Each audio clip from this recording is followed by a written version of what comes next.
Good afternoon, Willie. How are you today? Pretty good, Jimmy. It looks like we're back. It looks like we are back. Yeah. How's your couple of weeks been?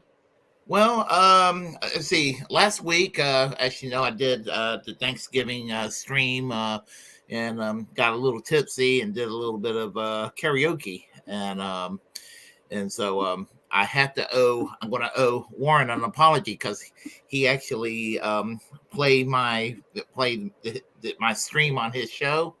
And he accidentally apparently got a copyright strike from some of the songs. I figured it was karaoke. I didn't think I'd get a copyright strike, but apparently people will get it one.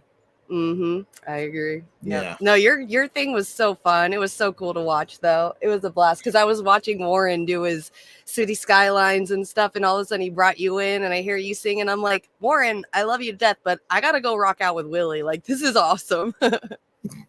Yeah. I was just like, I was like, this was just a chance to purposely make an ass out of myself instead of just by happenstance doing it as I do per usual. So that was awesome. That was so much fun. I still am waiting to hear you do Africa from Toto. That's like my favorite. I would love to do it. If I could find one where there will be no copyright strike, I promise. I promise I'll do it. Okay. I know it's the worst. Try doing it on. We'll have to do get your thing set up on Twitch and then do Twitch only stream and see if you can get away with it there. Rumble too. Yeah, because as long as you don't have video on demand on Twitch, like your videos aren't saved after it live streams, it just goes away on Twitch. You can play copyright music all you want. I guess that's basically the legal loophole. Yes, in Twitch it is. Yeah, because I try to do it, and there's so many of my gaming friends, they play regular music in the background, and they just keep doing it. And I'm like, how are you not getting copyright striked? And I did one video where there was music in there and I got copyrighted for it. And somebody had told me just turn off your video on demand. So that way Twitch doesn't save the video and you can do that as much as you want. It just sucks because it's like a compromise. You get the music you want while you're streaming, but your video is gone. It's disappeared after that. So that's the only crappy part. All right. My video on demand lasts like 2 weeks and then it disappears too. So yeah, absolutely. Even with the video on demand on Twitch, after like 3 or 4 weeks, after like the month is over, I think it starts back over again or something with 0. So okay, yeah, that's good to know. So that's good. Yeah, well, I'm glad you had a fun Thanksgiving. I know something about your stove caught on fire. I was going to mention that. Yeah, I had a little accident. I was going to cook, and when I was cooking, preheating the oven, it was, what the hell's that smoke coming from? I saw the smoke coming out of my oven. And I opened the oven, and there was like sparks of flame, and I was like, "Oh shit! Oh shit! Oh shit!" And then I had to go and call the local fire department. They were there within 10 minutes, and they took care of the fire, and it was just a small little grease fire. That's all it was. Nope, it happens. It happens a lot on Thanksgiving. Thanksgiving is a very dangerous time for cooking. Yeah. They said the oven's fine. And I don't clean the oven, I guess, a general rule. I mean, I don't think there's certain things I just don't think about, doing like on a regular basis, like crawling down on the floor, cleaning up. I don't think about that. Nope, not at all. I know it. I'm the same. Now the range on the top, I do, but I don't think about the oven. I mean, the microwave, if it gets a little, there's some spots that are like too gross looking, I'll be like, oh, it's time to clean that. Yeah. So same principle, I guess, with the oven. So. Yep. Yep, I know. Yeah, it was so funny yesterday because I just got an air fryer this week and we don't know how to use it yet. It's just like Mhm. this magic box for us right now. But I went inside the house yesterday and my kid was just got through making French fries out of the air fryer and she had put like an inch of oil at the bottom of the air fryer. And I'm like, that's not how you fry food in an air fryer. She's like, it was spitting oil at me. I'm like, you're lucky you didn't catch the fucking whole house on fire. I like pulled out the bucket and looked at the top underside. It's one of those like those wire plate heating things. So she could have died. She could have blew my house up last night. Well, one word of advice: if you love deep fried turkey, I don't know. Have you ever had deep fried turkey? No, it's too dangerous to cook. Oh, I love it. I love it. Well, here's the thing not to do. If you ever do a deep fried turkey, do not put a rock hard solid turkey into a deep fryer.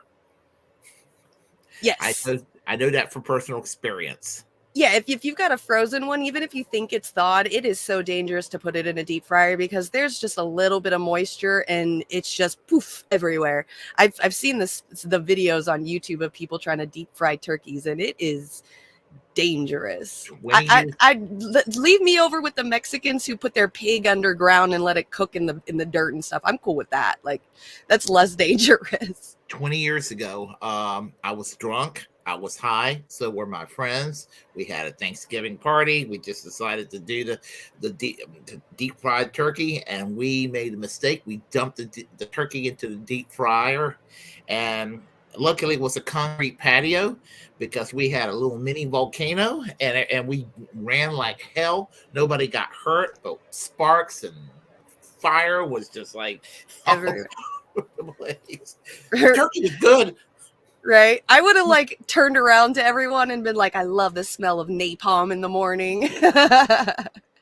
Yeah, we were like, "Holy shit!" Ah! Yeah, but everything was fine afterwards. We corrected the situation, and then we still ate the turkey. The turkey was good. It was salvaged. Good, good, good, good. Yeah. Good. My Thanksgiving was all right. I went and hung out with my sister and family and stuff and decided that this year I was going to be cuz I'm like the black sheep of the family, so I usually So am am just I. like yeah, I just like to be quiet cuz I can't fucking stand everyone. So but this year I was like, "You know what? I'm going to be a pain in the ass." So I was a pain in the ass this year and I was very proud of myself. My sister's best friend's parents came to the thing and I was being such a pain in the ass. The guy asked my sister, he's like, how is this girl related to you? And she's like, that's my sister. He's all, I don't believe you. So my sister's like, Jimmy, how are we related? And I look over at my mom and I'm like, her vagina to the old dude. Oh my god. Oh my, that's It was funny. horrible. I was such a pain in the ass last week. So, but then my sister needed some help cleaning up afterwards. So we stayed and just did all that and helped her out with the cleaning and stuff. And then I ended up getting sick this week. So I've been trying to push through even gaming while I was sick. And yesterday I just kind of like I reached my breaking point yesterday. So I took the whole day off. I'm still a little sick now, but it's a lot better. So this last couple of weeks have been insane between dealing with family for holidays and getting sick and computer breaking down. Like it's just been a lot. It's been so much this week, these last couple of weeks. Yeah, I've been trying to get the house ready. My parents are going to be here.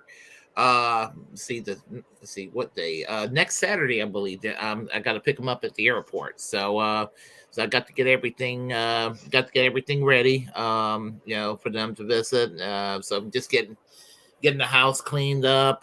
Getting the Christmas decorations out little by little. 90% done. Good, good. Yeah, I don't even want to talk about that. I've been actually super depressed since last night. I've been like literally just nonstop crying because I brought out like all the Christmas stuff last night and I asked my kid if she wanted to help and she's like, no, I'm busy. So I left all the Christmas stuff on the couch and I'm like refusing to touch it because I'm sad and like I'm officially hitting like my kids are too old to hang out with me and I'm all by myself now and I'm super fucking lonely and now holidays are going to be super hard for me. And yeah, so no, this holiday is already starting off really bad for me. So I don't think this year's Christmas is going to be that good. All I have to look forward to is the Festivus for the rest of us with Warren. That's it. Oh, there you go. There you go.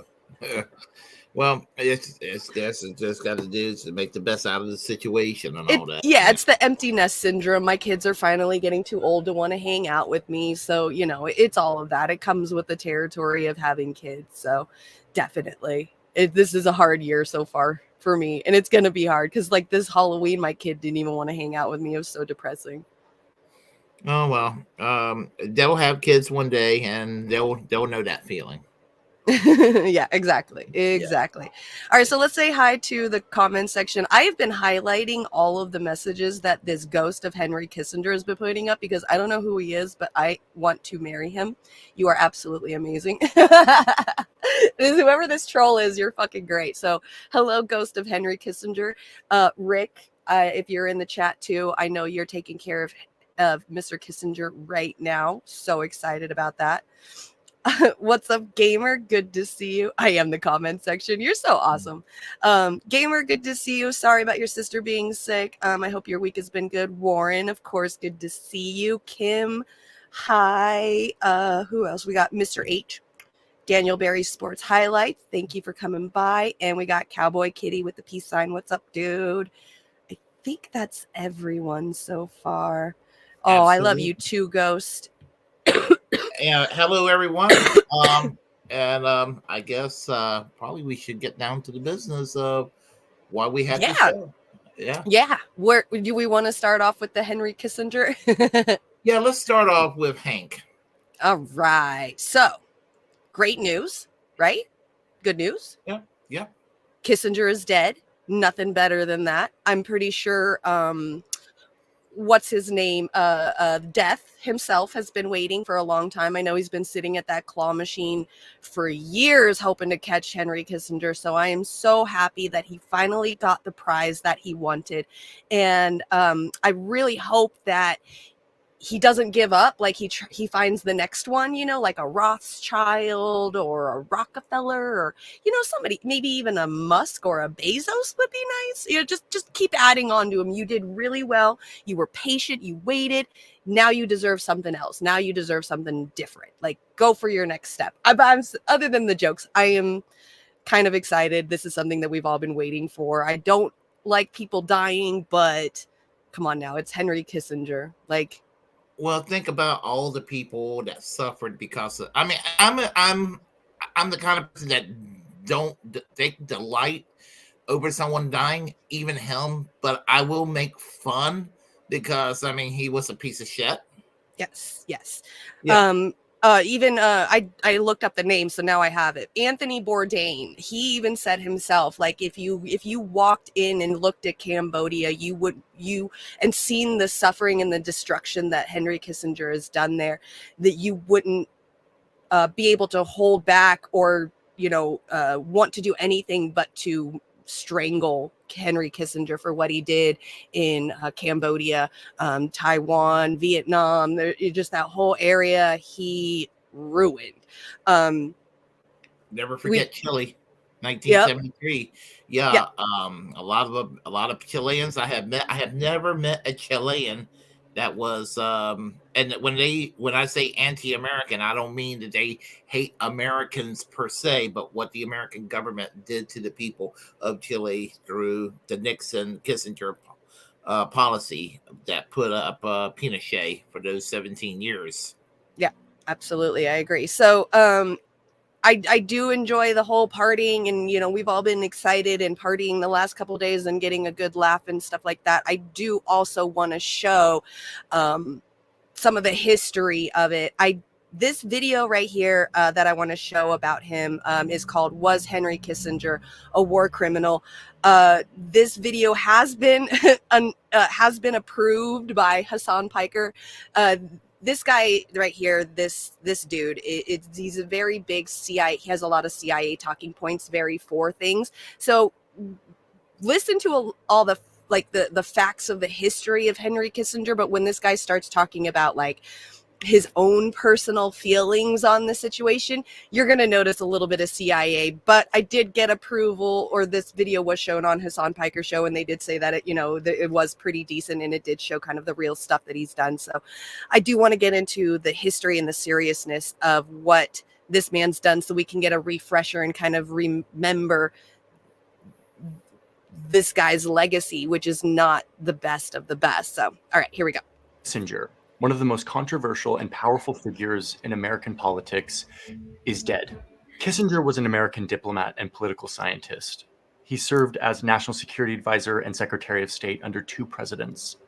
And his career is full of a lot. Some laudable achievements, such as normalizing relations with China, but also full of some actions that many call war crimes. Yep. Many of you watching are 100% positive that Henry Kissinger is a war criminal. Others might see Kissinger as a brilliant leader who helped the U.S. navigate very uncertain times. You hear those CIA talking points right there? Yes, I do. Yeah, I recognize them very well, those talking points. I actually met Henry Kissinger once. I was working at a think tank in D.C. where he was a counselor and trustee. And frankly, I didn't glean much about this guy's character in our little meeting. But since then, we've gotten to know him, at least his career. We've studied him and his actions, both the good and the bad. So today, I want to look at this man, Henry Kissinger. I want to look at what he did and evaluate what we can learn from this person who, for better or worse, has played an influential role in how American power is wielded on a global stage. On this, perhaps the most gentle and graceful land in all of Asia, President Nixon and Mr. Kissinger unleashed 100,000 tons of bombs. Henry Kissinger was born on May 27, 1923 in Germany. When he was a teenager, his family left Germany for the United States, fleeing oppression from the Nazis. He went to Harvard and later was drafted into the army during World War II, serving in a counterintelligence role. After the war, he returned to Harvard and pursued a PhD in political science. Kissinger made a name for himself as a political theorist and author. He focused on the role of nuclear weapons and this new geopolitics that had emerged after World War II. He studied a political philosophy called realpolitik, which emphasizes how countries gain power by reacting practically to conflicts and situations, as opposed to based on ideology or values. But from my reading, what made Kissinger powerful was his ability to connect with people, to network in Washington, D.C. That was perhaps his greatest asset, and the thing that kept him close to power. This was later exemplified by the fact that Kissinger served under both Republican and Democratic presidents. You can start to see Kissinger's realpolitik and networking skills in full action well before he ever stepped foot in the White House. According to this archived document from Nixon's I hate how they say, like, he's so great at networking and stuff. When a guy doesn't care about human beings and their emotions and all of that, and all he cares about is power, yeah, he's gonna be a good networker. That's what networking is about, is to benefit yourself by climbing up in the ladder, by meeting people who are better than you so you can come up to them. I hate that word when they use that word networking. Yeah, he was an elitist. Exactly. When somebody, all they care about is power, then that's all they're going to ever have around them and get. And then they use this like it drives me absolutely insane. Early in his career, when he was working for the Democratic President LBJ as an advisor on Vietnam, he cozied up to the Democrats' political opponent, Richard Nixon, who was running for president. So he cozies up to Nixon and conspires to pass Nixon information about secret Vietnam War peace talks happening in Paris. Nixon could potentially use this information that he got from Kissinger to prevent the peace talks from going well, which in turn would make the Democrats look bad, since they were the ones in power, and help pave the way for Nixon to win the presidency. Now, there's a significant debate on whether or not all of this sort of backroom deal thing had any impact on the peace talks. But what I care about in this little story is what it shows about Henry Kissinger, that he was willing to go to these lengths to betray the president he was working for and to cozy up to a candidate who he hated but thought could potentially win the presidency, to pass on information that could potentially compromise the peace talks that might end the war in Vietnam. Anyway, I don't understand how that makes him a legend and makes him a great networker and stuff. That sounds like treasonous, self-benefit, narcissistic, power hungry to me. So he was the pits for damn sure. Yep. Did indeed break down the day before the presidential election, no less. Nixon ended up winning, and Kissinger, this political theorist turned power hungry networker, had shown that he was willing to sabotage peace talks in the name of gaining favor in the eyes of a powerful man. Nixon appointed Kissinger as his national security advisor, giving him an unprecedented level of control over what he could use the American power machine to do on a global stage, all in the name of national security. Now listen, most of us weren't alive at this time, so we don't really know what this was like to live during the 60s and 70s, when kind of everything was about the Cold War and specifically Vietnam. So now you have Henry Kissinger and Richard Nixon overseeing this war. It was a war that was no closer to ending. A war that, remember, these two conspired to lengthen so that together they could end it and score Nixon political points. And this leads us to perhaps the most infamous of Kissinger's sins. There's a reason why Anthony Bourdain said, quote, "Once you've been to Cambodia, you'll never stop wanting to beat Henry Kissinger to death with your bare hands." There it is. That's because in March 1969, Kissinger directed the US Air Force to fly over Vietnam's neighbor, Cambodia, a neutral third party, and to drop bombs everywhere. A neutral. Remember what he said. This guy's going to come up with some CIA talking points, but this first thing was a neutral third party. That's what Cambodia was. The reason why they bombed Cambodia is because they thought that Vietnam was getting their weapons from Cambodia. So they thought that Vietnam people were going to Cambodia to get weapons, so they carpet bombed Cambodia. That's Kissinger's legacy right there. President Nixon and Mr. Kissinger unleashed 100,000 tons of Agreed, bombs, gamer. the equivalent of 5 Hiroshimas. The bombing was their personal decision, illegally and secretly. They bombed Cambodia, a neutral country, back to the Stone Age. The goal was to eliminate North Vietnamese supply lines and strongholds that were in Cambodia, but the response was carpet bombing. Carpet bombing is indiscriminate. It has unknown targets, which means that civilians usually get caught in the crossfire. So now you have B-52s raining down hell from the sky at all hours of the day. Homes were reduced to rubble. Entire villages were turned immediately into refugees. And what the record shows, that came out later, is that all of this indiscriminate bombing, this slaughter from above, was approved by and then concealed by Henry Kissinger. Yep. This map that you're looking at is not some stylized representation of this. This is actual data. We have the data of every bomb, hundreds of thousands of bombs that were dropped on Cambodia during this time. All in all, at least 100,000 Cambodians died in all of this. 2 million were made homeless. And this is in a country of only 7 million people. In total, the US dropped 2,756,000 tons of bombs on Cambodia. Many of these bombs went undetonated, turning the country into a minefield of undetonated explosives that still exist today. Yep. And perhaps more significantly, contributing to the destabilizing of this country, making way for a violent communist party to rise to power with a vengeance, leading to a mass genocide. All of this happened in secret, without the approval of Congress. It was Henry Kissinger, this one man, wielding his deftly gotten power to ruthlessly get what he wanted at any cost. As the endless war was near its end, peace negotiations kept breaking down. In response, Kissinger sent another round of brutal bombings around Christmas 1972 in an effort to force the North Vietnamese back to the negotiating table. Yeah, let me just bomb the shit out of you guys to force you back to the negotiating table. Oh, God. See, I was watching this yesterday and I was like, no wonder fucking Israel thinks that they can do whatever the fuck they want to do. Like, look at us. Like, we're like the poster child for these other white countries to just go off and do whatever the fuck they want to these other countries that don't have as much military access as they do. This is exactly, gamer, heartbreaking. When I think of Henry Kissinger, I think of Benjamin Netanyahu meets John Bolton. Basically. Benjamin, yeah. It's every time somebody says John Bolton, I always think of like that Bolton singer from like the 90s. Michael Bolton. Yeah, I always think of him. I'm like, wait, the singer? Well, okay, just think of a mushroom cloud mustache. Right. Yeah, no, John Bolton. Yeah, he's the glasses with the Monopoly stash. And I'm not exaggerating here. Like, Kissinger literally said, quote, "We bombed the North Vietnamese into accepting our concessions." Some historians argue that the bombings had little just said, "I'm wielding this dick." effect on the peace talks, and instead only resulted in more pain, more death, and more destruction. And yet, this is where the story takes an insane turn. The next year, Henry Kissinger was given a Nobel Peace Prize for brokering the ceasefire in Vietnam, an award given to him for ending a war that didn't actually end.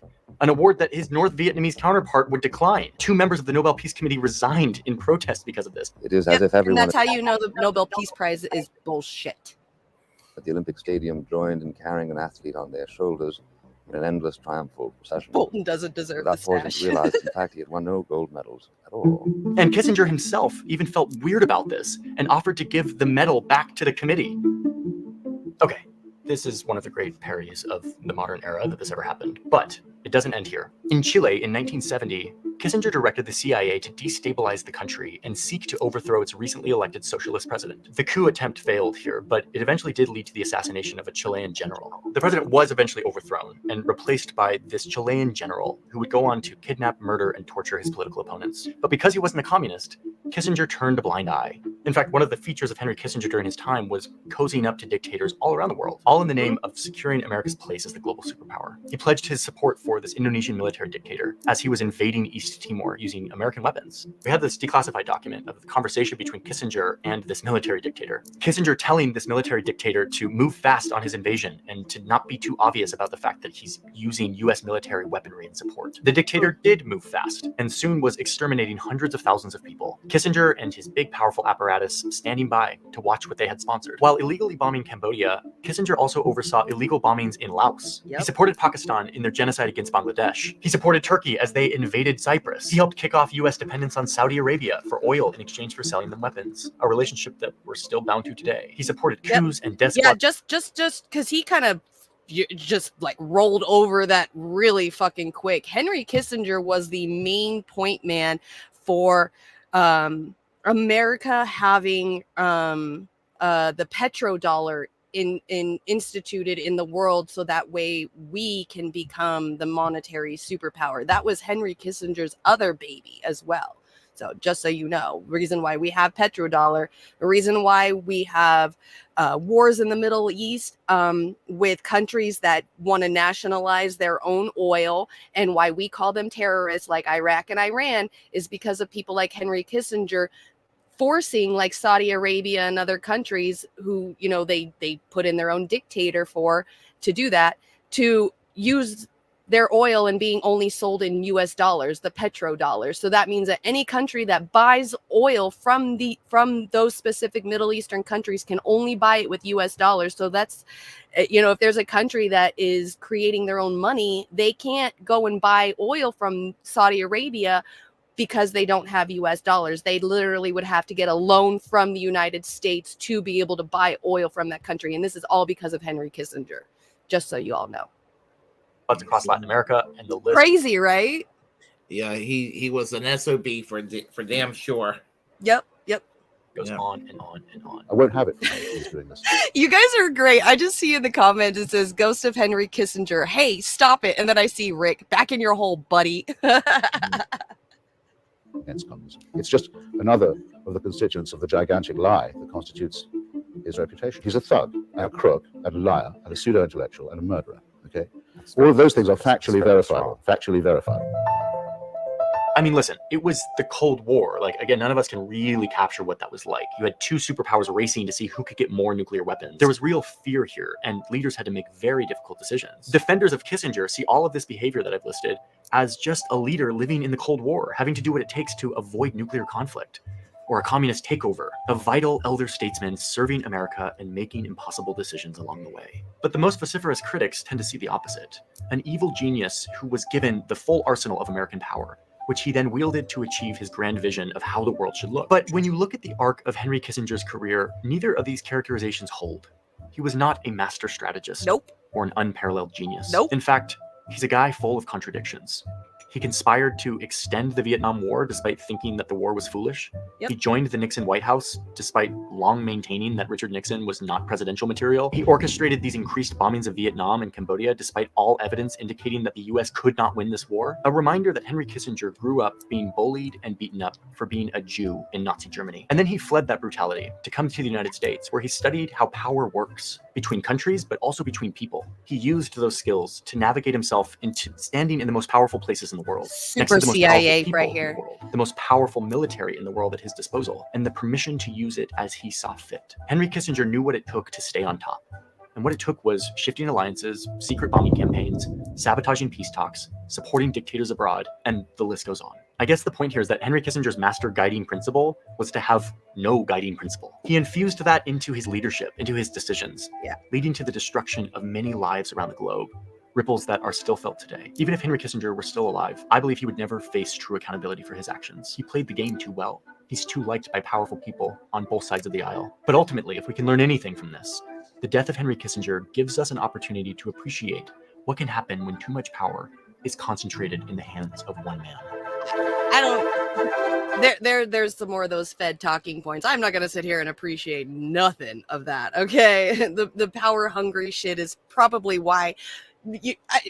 Why we are where we are at now. You know, like I was saying earlier, we have definitely set the precedent for how other white-led countries are able to just get away with all kinds of war crimes and all of that. So Exactly. yeah, Exactly. And what he did in Cambodia kind of led way to the genocide of the killing fields by the Pol Pot government. You know, and here's the clincher on that one.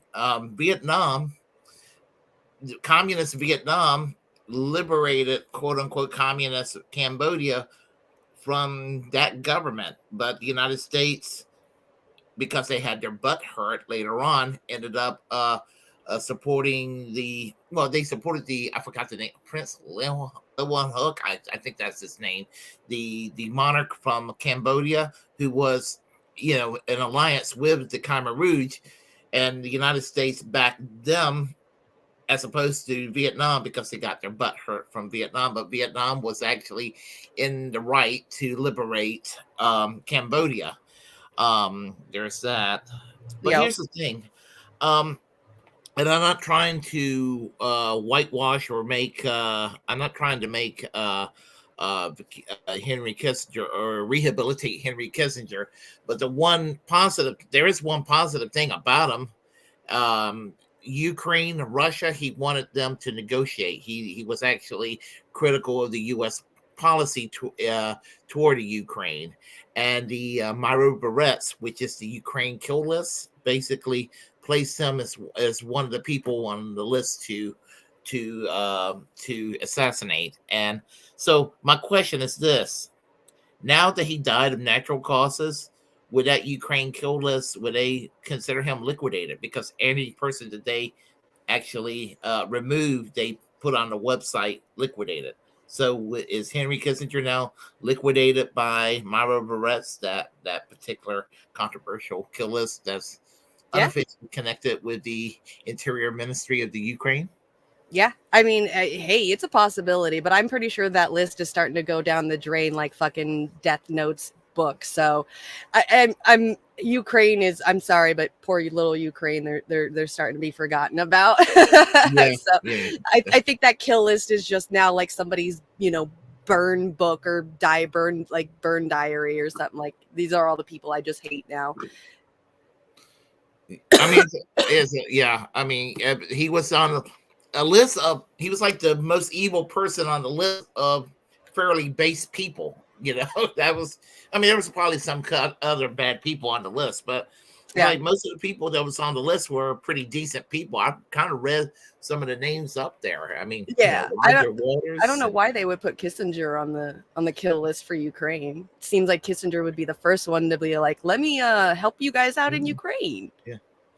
I when I was on JB Font a few months ago, back in the summer, and we were talking about that list, and he was totally shocked. He was like, "What?" I was like, "Yeah, it's true." So, Yeah, I would have never thought. Dang, yeah, that's and crazy. you also seen the expression on his face. He was totally shocked. So Oh a my lot of people goodness. don't know that though. Wow. Yeah, I didn't know. What's Yeah. up, Saturday? And what's up, Aaron? Good to see you guys. Those two are in my Twitch chat. So good to see you. Thank you for holding it down in my chats. All right. So to keep it kind of going with like the whole Israel now, because since we're on this stuff, I'm gonna bring up your next one where the Christian pastor says genocide Palestine so Jesus can come back. Yeah, I think You wanna that's talk about probably that? appropriate because I have a lot to say about that. Good, because this is probably one of my favorite subjects to talk about is Israel and the Christian tie and what Christians believe is going to happen and the fake friendship that they claim with the people of Israel and Jewish or Jews is actually, technically their demise if you think about it. So Yeah, it's disguised anti-Semitism at the end of the day on yeah. the Christian right side. Yep. All right, let's bring this up. Like I said, this is my favorite stuff to freaking talk about. I love this kind of stuff. And not a lot of people understand it fully, so it's wild. All right, here we go. One of those hardcore Christian pastors, televangelists. And as you all know, these guys are going yummy in my tummy when it comes to the chaos and the destruction in the Middle East right now. They're all cheering Israel on. Now, the reason why they are is a little dark. I'm sure most of you know the story, but if you don't, we'll get to it after the clip here. But the short version is they want Jesus to come back and kill most of the Jews and usher in the rapture so Christians can go to heaven. And that's why they're cheering on Israel. Okay. Yep. So here he is. He's going to talk about what's going on. And he doesn't really hide in any way, shape, or form the celebration over genocide. Watch this. Israel should make the Gaza Strip a parking lot by this time next week. Ooh. We're literally 6 seconds in and we already have a call for genocide. Israel should turn the Gaza Strip into a parking lot. Yep. One of the classic genocidal claims that Zionists make and hawks make. Destroy the whole thing. And anybody that's going to support this Hamas nonsense. I love how, okay, so yeah, you're supporting Hamas nonsense if you don't want to genocide Gaza and turn it into a parking lot. Really? Because I was under the impression it's more supporting Palestinian civilians to not kill all Palestinians. God, they're so dishonest. And this is the trick. So many of them, I guess you love Hamas. I guess they've been saying this about young people because of TikTok. You love Osama bin Laden. You love Hamas. You know what poll just came out where they asked Americans how they feel about Hamas? You want to know what their approval rating is? 1%. 1%. Yep. So this bait and switch of like, oh, you just love Hamas. The only way you could prove you don't love Hamas is to support turning all of Gaza into a parking lot. Jesus Christ. Joe Biden ought to be tried for treason. You understand? That's the problem with religion, especially, I mean, nowadays too, but a problem with religion a lot of the time is there's only a black and white. There's only good and evil. There's never this, the way that I think about like good and evil is like a football field. So at each end of the football field, you got this touchdown area, and that is your good and bad. But in between, there's all these yardages. And to me, that's the gray area, that there's a lot more nuanced and gray to just good and evil, black and white, bad versus good, all of that. But what Christians believe is, if I can put it into a visual aspect, is let's say there's a yard and there's a fence right in the middle, okay? And the fence itself is the gray nuanced area, and all the yards on the outside of each side of the fence is the black and white, the good and evil. So that's the difference of the thought process with with religious people and actual reality is, you know, they think Hamas and everybody in Palestine and West Bank are all Hamas and they're all evil just because of this one act. And that's just how they think. There's only good and evil. And if you're sitting on that fence, you're going to end up getting hurt. You need to start picking which side of the fence, when it's not like that at all. So it's their thought process, and it freaking sucks. What's up, Hirsch? Good to see you. So yeah. Well, I would say that I largely agree with what Eminem was saying there, Kyle. You just call him Eminem. Yeah, several people have been calling him Eminem lately. But anyway, yeah, I mean, as far as the Christianity is concerned, yeah, it's the evangelicals, the Christian right, as opposed to mainstream Christianity. Here, they're going to be kind of nuanced on the Israel-Palestine issue. But the evangelicals, the fundamentalists, are the ones who are like, they're the ones, they're so self-righteous about their pretend love for the Jews, which I don't buy for a second. And what he said about Hamas, he's a dumbass, because Hamas was created by the Israeli Mossad. They didn't exactly create the Hamas, but they took that small little group and they groomed that little group to cause division, to weaken the power of the PLO, which orbited around the Soviets at the time during the Cold War. And why is he so mad at Biden? I mean, Biden, unfortunately, is way, way too pro-Israel. So I don't get that. You know, attacking Biden, he ought to support Biden, but these people are partisan Republicans too, at the end of the day. So Democrats are evil and everything. Democrats are garbage, but not for the reason these motherfuckers claim. Right. Yeah. No, these religious people are crazy. And like you were saying, how Christians and stuff are using the Jews to kind of fulfill their own prophecy to get what they want. Like, it's, I mean, I get it. Power is power. And, you know, if you look at it in the realism terms, like too, when this whole, like how Christians believe this whole revelations is going to happen and stuff, like it's all mumbo jumbo fantasy fairy tale stuff.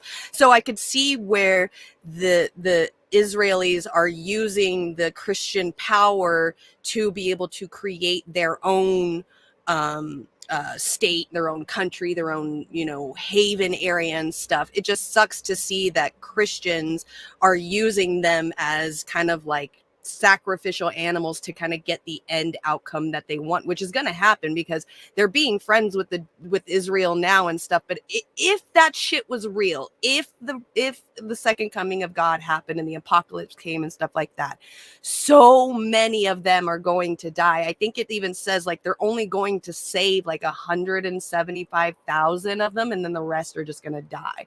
So I mean, even if you grew up Christian, if you watched a lot and read a lot of like the Left Behind series books that a lot of Christians read, the very first chapter is a all-out war in Israel against the Jews and the Muslims, and then the second coming of God happens. So like what we're seeing right now is to Christians the second coming of God, and they're using them for that, which it's crazy. Like these people are all going to die because you think that God is going to come down and save you and bring you to heaven and all this stuff. Like, this is reality. This isn't your little fantasy world that you're living in, and you're using these people to create and fulfill this fantasy.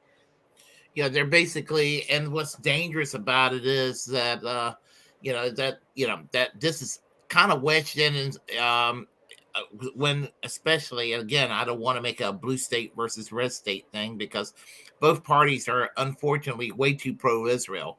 However, in the case of Republicans, when they're in power, they give legitimacy, unfortunately, to these evangelicals who wants to basically, use this and wedge it in with the warmongering faction of the party, the neocons, where they both agree, they both have the same foreign policy, Yep.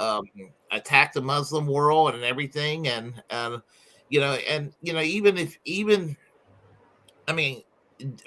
their very policies that they support is even bad for the people of Israel itself, because if they get what they want, they'll Israel will be gone, as well as the rest of the Arab world, and human civilization altogether. Mm-hmm. So I mean, these people are the worst all through and through, and they're, as I said, they're horrible people. I can't stand them. Yep, same. The John Hagees out there. Oh, I despise these people. Yeah, I just, any religious nutcases I just don't like. Now I get it. Obama's the real president behind him anyhow, and so he's the one that'll be tried for treason. These people love that conspiracy theory, but I love the idea that Biden should be tried for treason. Meanwhile, he's currently sucking off Israel, cheering on their genocide. And a lot of people don't know this, but Trump took over $100 million from Sheldon Adelson when he ran for president. And then when he got in office, one of the things he did, at the direct request of Sheldon Adelson, is move the U.S. embassy to Jerusalem, which helped lead to the Hamas terror attack that then came. So if anybody's doing treason or representing another country, it would be Trump representing Israel when he was in office, as opposed to doing what's best on behalf of the American people. Okay, that kind of stuff just pisses me off. Like, okay, Obama was president when Israel has been in power and oppressing people of Palestine and the West Bank for 75 years now. So I would say any president that has been in charge over the last 75 years and has just allowed this continue to the point we are now, you all suck, Democrat or Republican. The Christian guy on the video can say that Democrats suck, and Kyle can sit here and say that Republicans suck too. They all fucking suck. They're all doing it. They're all quiet. Silence is violence. You're going to sit there and not say anything. That person's going to keep continuing to do what they do. You haven't fixed it? The only president, and when Obama was president, I'm no fan of Obama, right. But when Obama was president, they kept on accusing him of being insufficiently pro-Israel. And, and here's the thing, that's not true.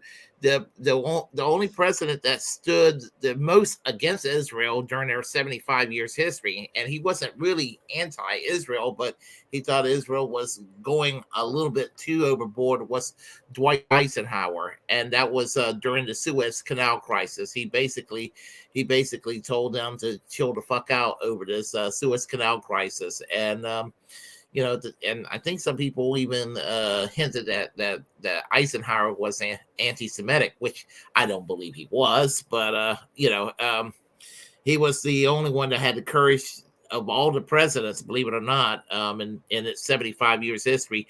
He came the closest to saying, to basically telling Israel to chill the fuck out, but everybody else is too scared. Because nobody wants to be called an anti-Semite, if you criticize Israel too much. But that's coming to an end, by the way.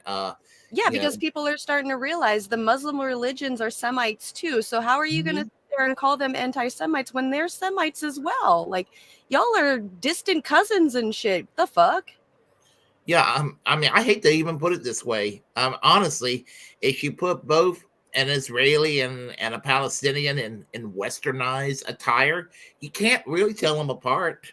No, not at all. There's proof all the time. I mean, look at Hassan Piker and Ethan Klein from H3H3 podcast. They are both, one is Muslim, one is Jew. Like, Hassan Piker was born in Turkey, Ethan Klein, he was born in America, but his wife he met her when he went to Israel for their birthright thing, and she was in the IDF forces in Israel, and he brought her back to America. So, I mean, they look like regular ass people. Like, you can't sit there and tell me that Hassan Piker looks quote unquote whatever Muslim is supposed to look like or Palestinian is supposed to look like. They look alike. A lot of them look alike. They've got the dark hair and like the tan with the light skin. Like, they definitely all look very similar and have a lot of like features that are very much the same. Yeah, no, you're absolutely right. But they'll sit there and say no. Olive skin look with the dark hair.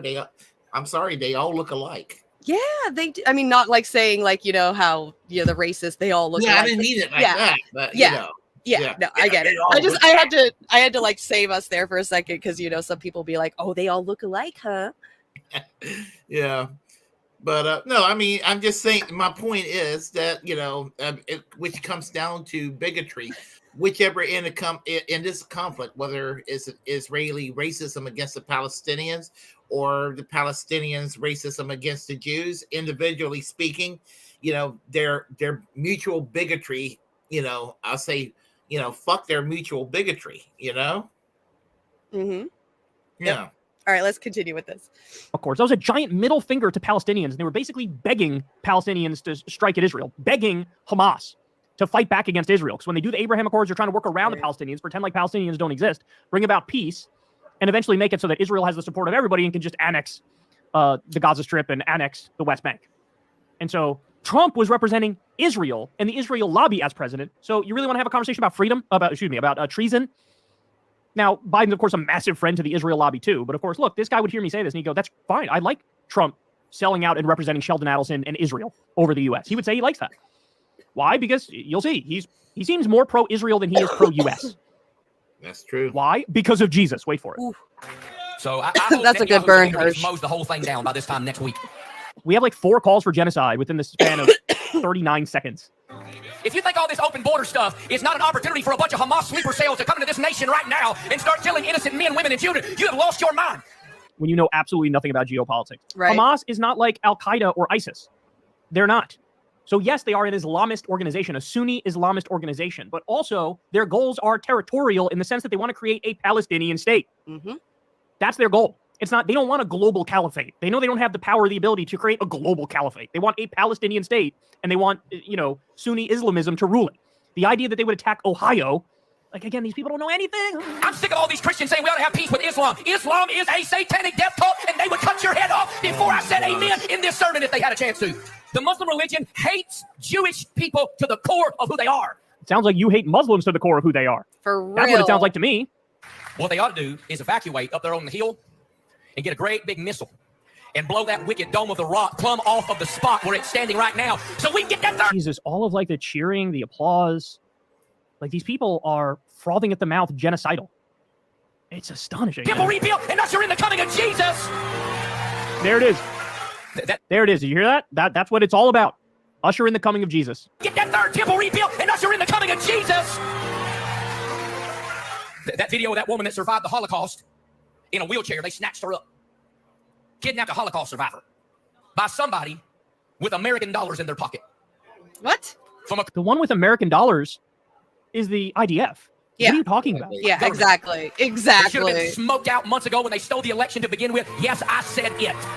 These people, okay, understand something. These people are horny for Armageddon. And that's why they support Israel to the extent that they do. Exactly. They are horny for Armageddon. Yeah. Because the way it works in the Bible, for the rapture to happen and Jesus to come back, Israel needs to regain all of its biblical territory, right? And that includes parts of Syria, parts of Lebanon, parts of Egypt, definitely includes the Gaza Strip and the West Bank, or as they would call Judea and Samaria. In order for Jesus to come back, the Jews have to be in their proper biblical homeland. Yep. And so they want to make that happen so that Jesus can come back. And I believe the story is they convert, I want to say it's like 160,000 or so Jews, and then the rest of them burn in eternal hellfire. With the rest of the world. And so it's ironic their deep support for Israel is really based on, I can't wait for most of you to die in eternal hellfire. Yep. So that I can go meet Jesus. Yep. So that the rapture can happen and Jesus can come back. So in other words, you need to understand something. This is what these people really believe. Yep. This is what they really believe. This is what hardcore fundamentalist evangelical Christians really believe. John Hagee, another great example of that.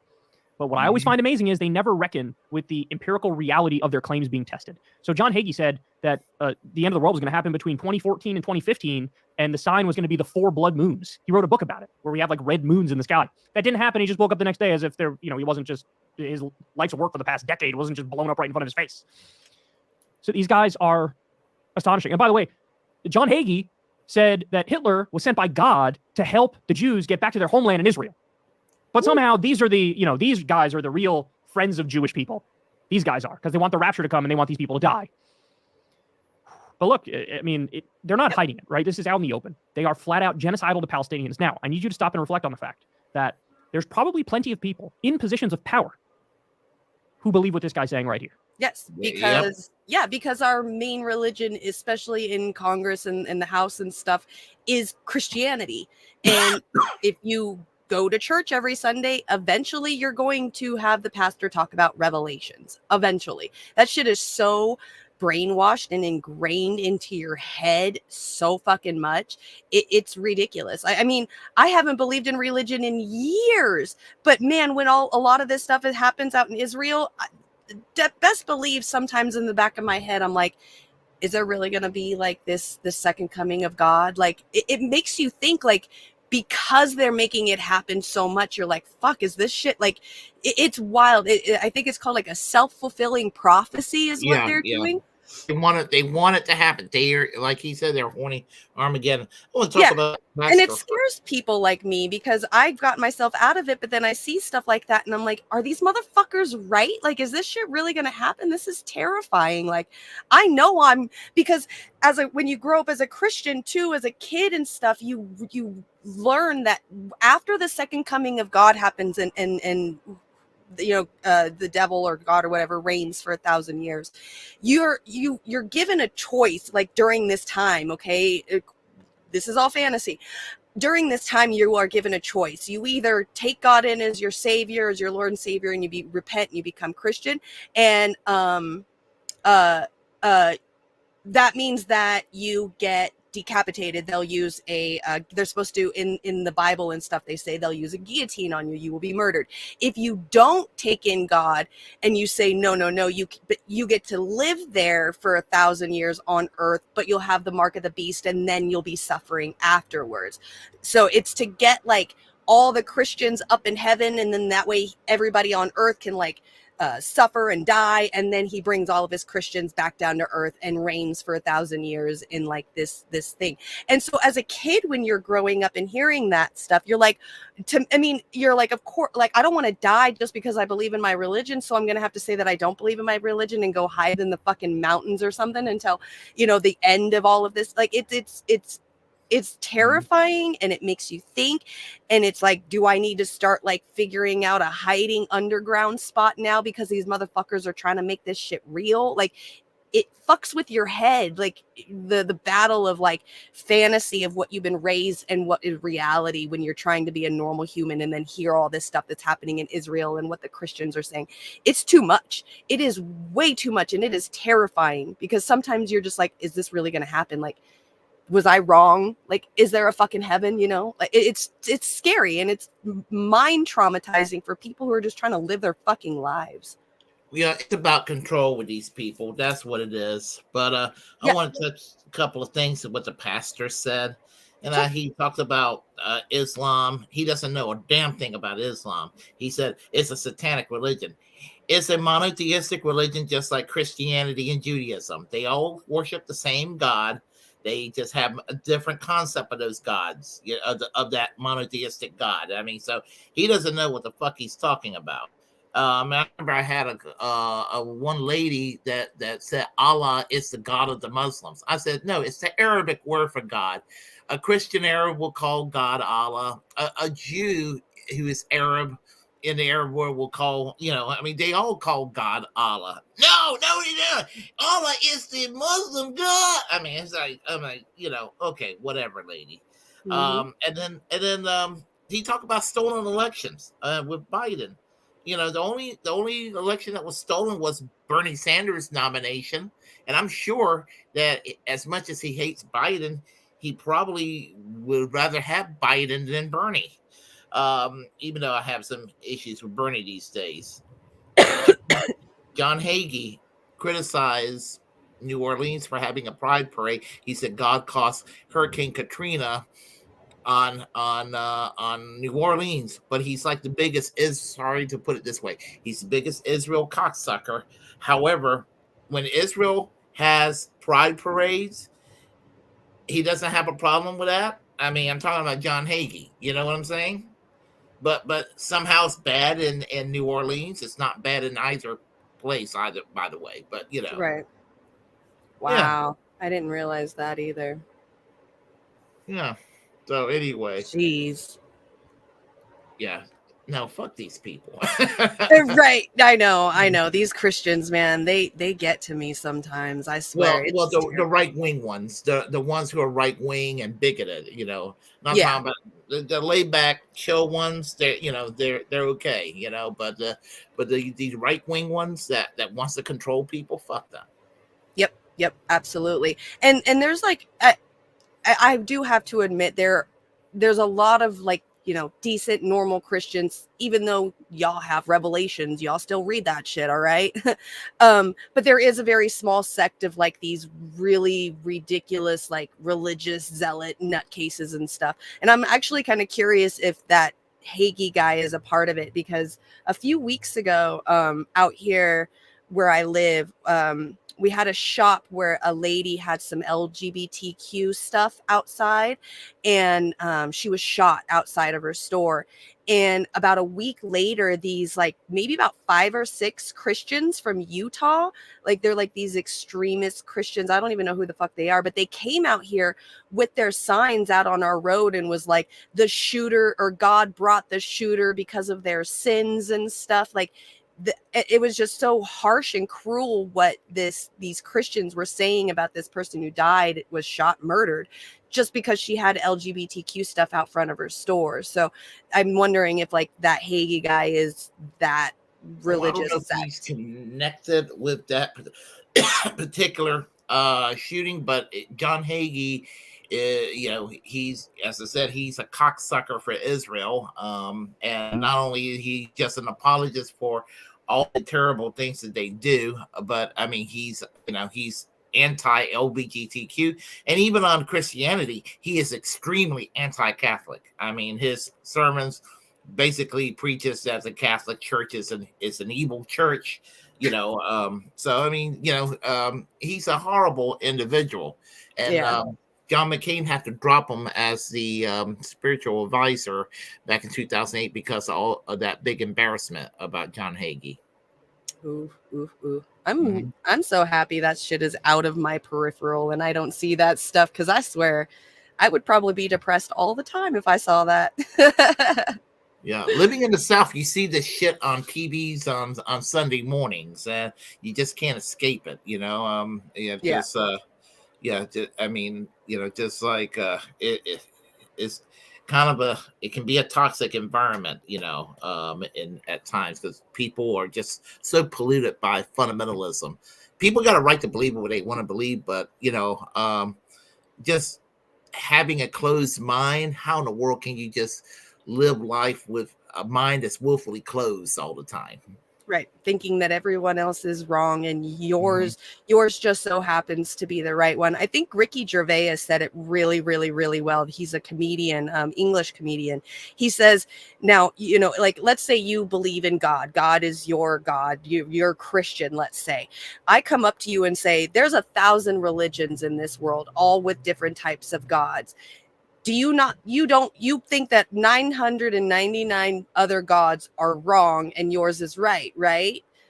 But every one of those 999 ones think that every other 999 one is wrong. And I think the same thing. I just think that your one, to make it 1,000, just one extra one, isn't real either. And that's how I go through my thing is like, and I think a lot of other maybe religions need to start seeing that as well with their closed-minded, mine is right, yours is wrong thing. Is there's so many religions, so many gods, and you're going to tell me, every one of you are going to tell me that you are all right and everyone else is wrong. And just because I have one more that I think is wrong than all of you, that I'm the bad guy, I'm the wrong one. No. Look up Ricky Gervais. He did it way better than I did because I'm stoned and I don't really care. But yeah. That sounds more fun than listening to John Hagee being stoned. Yeah. Hey. Yeah. Way more spiritual. Yep. Yeah. I guess we should go with the next story. I am bringing it up right now. So keeping on with all of this, Breaking Points did a really good episode or a little topic. I probably won't go through all of it because it's a little on the long side. It's like 20 minutes.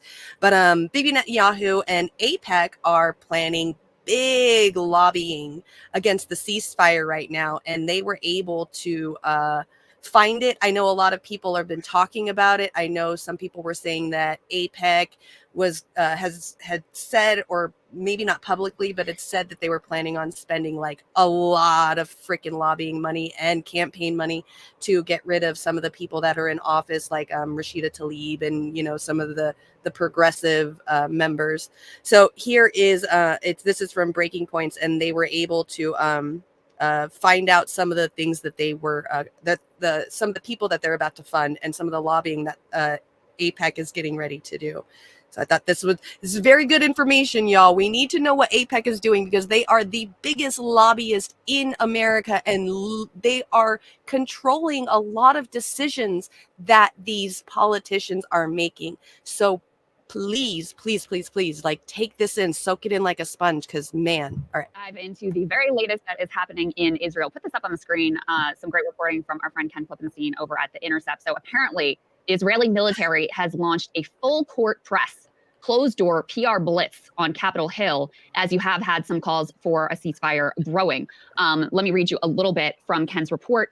So high-level Israeli military officers are conducting private briefings right now for members of Congress on Israel's war on Gaza. That's according to documents that The Intercept was able to get their hands on.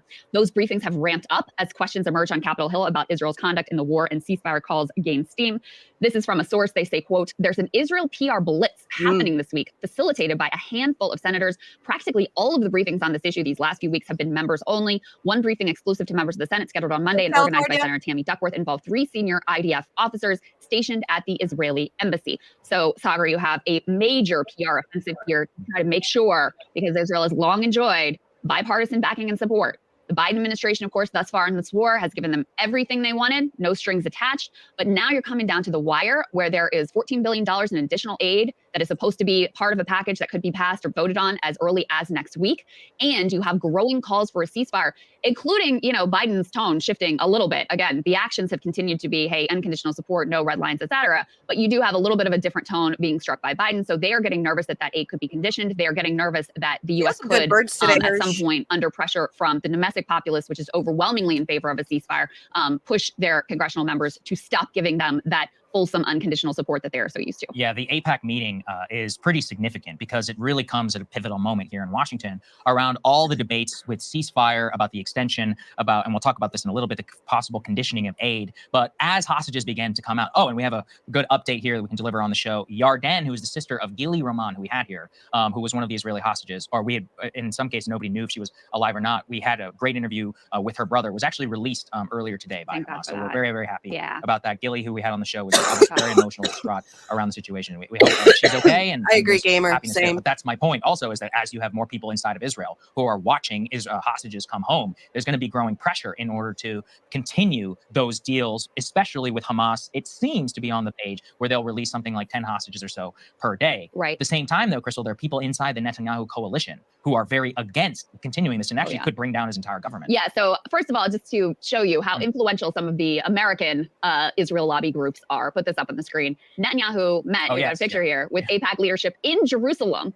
And, read Ryan's book if you want to know how influential AIPAC is, how much they're able to throw their weight around, how crucial they have been in keeping uniformity of opinion with regard to Israel and, not brooking any criticism of the Israeli government whatsoever. Yeah. Now, because you have this rise of grassroots fundraising able to lift, people like AOC, Rashida Tlaib, Ilhan Omar into office, they have not been able to keep that absolute lock grip. But they are saying they're going to spend millions and millions to try to defeat anyone who has, called for a ceasefire or dissented on the issue of Israel and Palestine here in the case of Israel's war on Palestine. So war in Gaza. So you can see there, how important Netanyahu finds them in terms of keeping American public opinion on his side. We reported just days ago that Netanyahu, in making his case to stay leader of Likud party and stay the prime minister of Israel, is saying, hey, I know how to manage American public opinion. I know how to deal with Joe Biden. I've known him for 40 years. And by the way, I'm the guy who will make sure there will never be a Palestinian state. So it makes all the sense in the world that AIPAC officials, when they go to Israel, they get the royal treatment and get to meet with the big guy right away.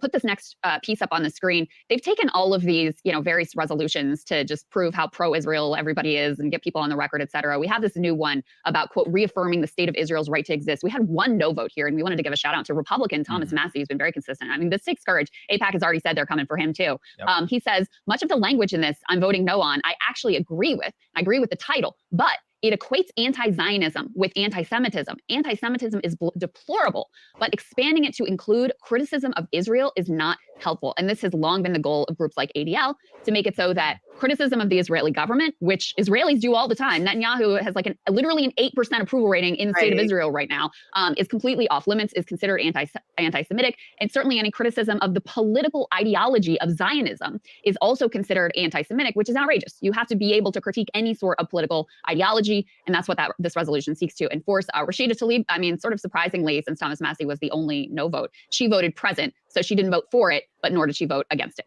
Yeah, I think it's really significant in order to actually think about where we stand in a domestic political level. Because, as you said, for all of the outspoken talk of the squad and all these other people, why did they vote for this resolution, Crystal? And it seems clear. I think they're obviously cowed by some of the criticism. Massey being the only one to stand up. And let's not whitewash this either. They are running millions of dollars of ads against him in his state of Kentucky. He's actually tweeted out some of them if people are interested to go and watch, and they directly target him. But his point is, I vote this way on all foreign aid of all kinds. He's like, I've been doing this for my entire tenure in all of Congress. So this is just a matter of principles and consistency. But they want to use the conflation of anti-Zionism equals anti-Semitism. It's also very interesting because this is why I don't get. Nikki Haley was rightfully mocked for saying anti-Zionism equals anti-Semitism, right?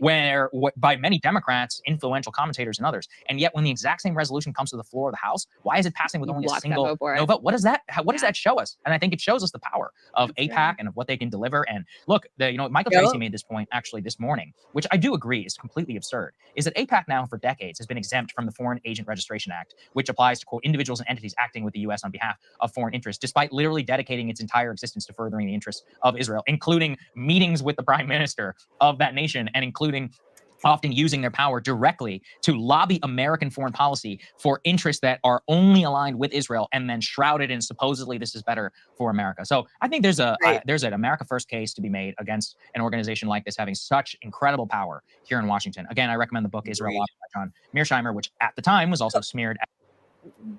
My question, like I've been trying to figure out how APAC has so much power over it.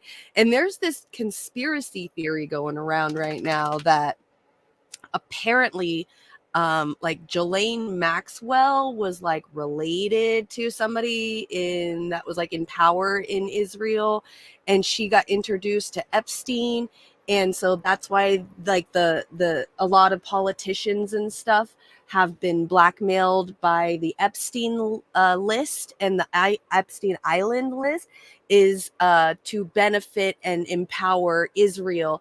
And if that conspiracy is true, it would make sense as to why APEC is so fucking like the most powerful lobbyist ever. But it is just a conspiracy theory, and I don't want to look like a crazy person, but it does seem plausible. Just saying. Well, I mean, it's sad when we can criticize every lobbyist special interest group. Whether it's is the whether it's Planned Parenthood on the liberal left or the NRA on the right, and it's par for the course. It's what people do in media, and it is what it is. As soon as you say APAC, oh my God, what are you, an anti-Semite? Right. There's a Saudi lobby is and it's Saudi lobby is problematic. Does that make you anti-Saudi Arabian? Right. Nobody would think so. Even with China, I mean, I think that maybe people who when people criticizes the Chinese lobbyists and special interests, I mean, most of the time they're criticizing the government of China. They're not criticizing Chinese people. So why the fuck is criticizing APAC necessarily an attack on Jewish people? Honestly, I mean, I'm sure some people are, but I think that most people, when they attack APAC, they're attacking them because they're legitimately a corrupt special interest group like everybody else. I agree. Yeah. Oh, and Thomas Massey, as I don't say this often about Republicans, but what I do know about him, he's based basically with a good foreign policy of non-interventionism, and he's and he's been one of the louder members of Congress calling for the pardoning of Julian Assange. And as far as the ADL, they want to. Why would they want to impose this thought police? And the conservatives who claim that they are free speech absolutists, they contradict themselves because, we're not allowed to criticize Black people. We're not allowed to criticize Muslims. We're not allowed to criticize the immigrants crossing the border. We're not allowed to criticize this group, whatever. But as soon as it's Israel, we're going to put a stop to you criticizing the Jewish people. It's like, what the fuck? Yep, I know. Nikki Haley, he just said that Nikki Haley's doing the same thing, conflating the two, that, you're anti-Semitic. If you're anti-Zionist, you're equals anti-Semitism. So yeah, they're doing that on purpose. They're blurring the lines between all that. So that way we all feel really bad for, being some kind of anti-Semite and stuff. But when it doesn't have anything to do with it, it's the political actions and the government and the system itself, not the religion. Because I'm an equal. I will equally hate all religions. Like they're all just gross to me. They're all closed-minded. So but I wouldn't come like why to me too. Like why is like because being Jewish is a type of religion as well. So like, why, if you're like, let's say I'm anti-Christian or anti-Catholic, why isn't there like an anti whatever quote name for that as well? But there is one for the Jewish religion. That's what doesn't make sense to me too. Like, for example, in the Soviet Union, people said that in the Soviet era, they were anti-Semitic.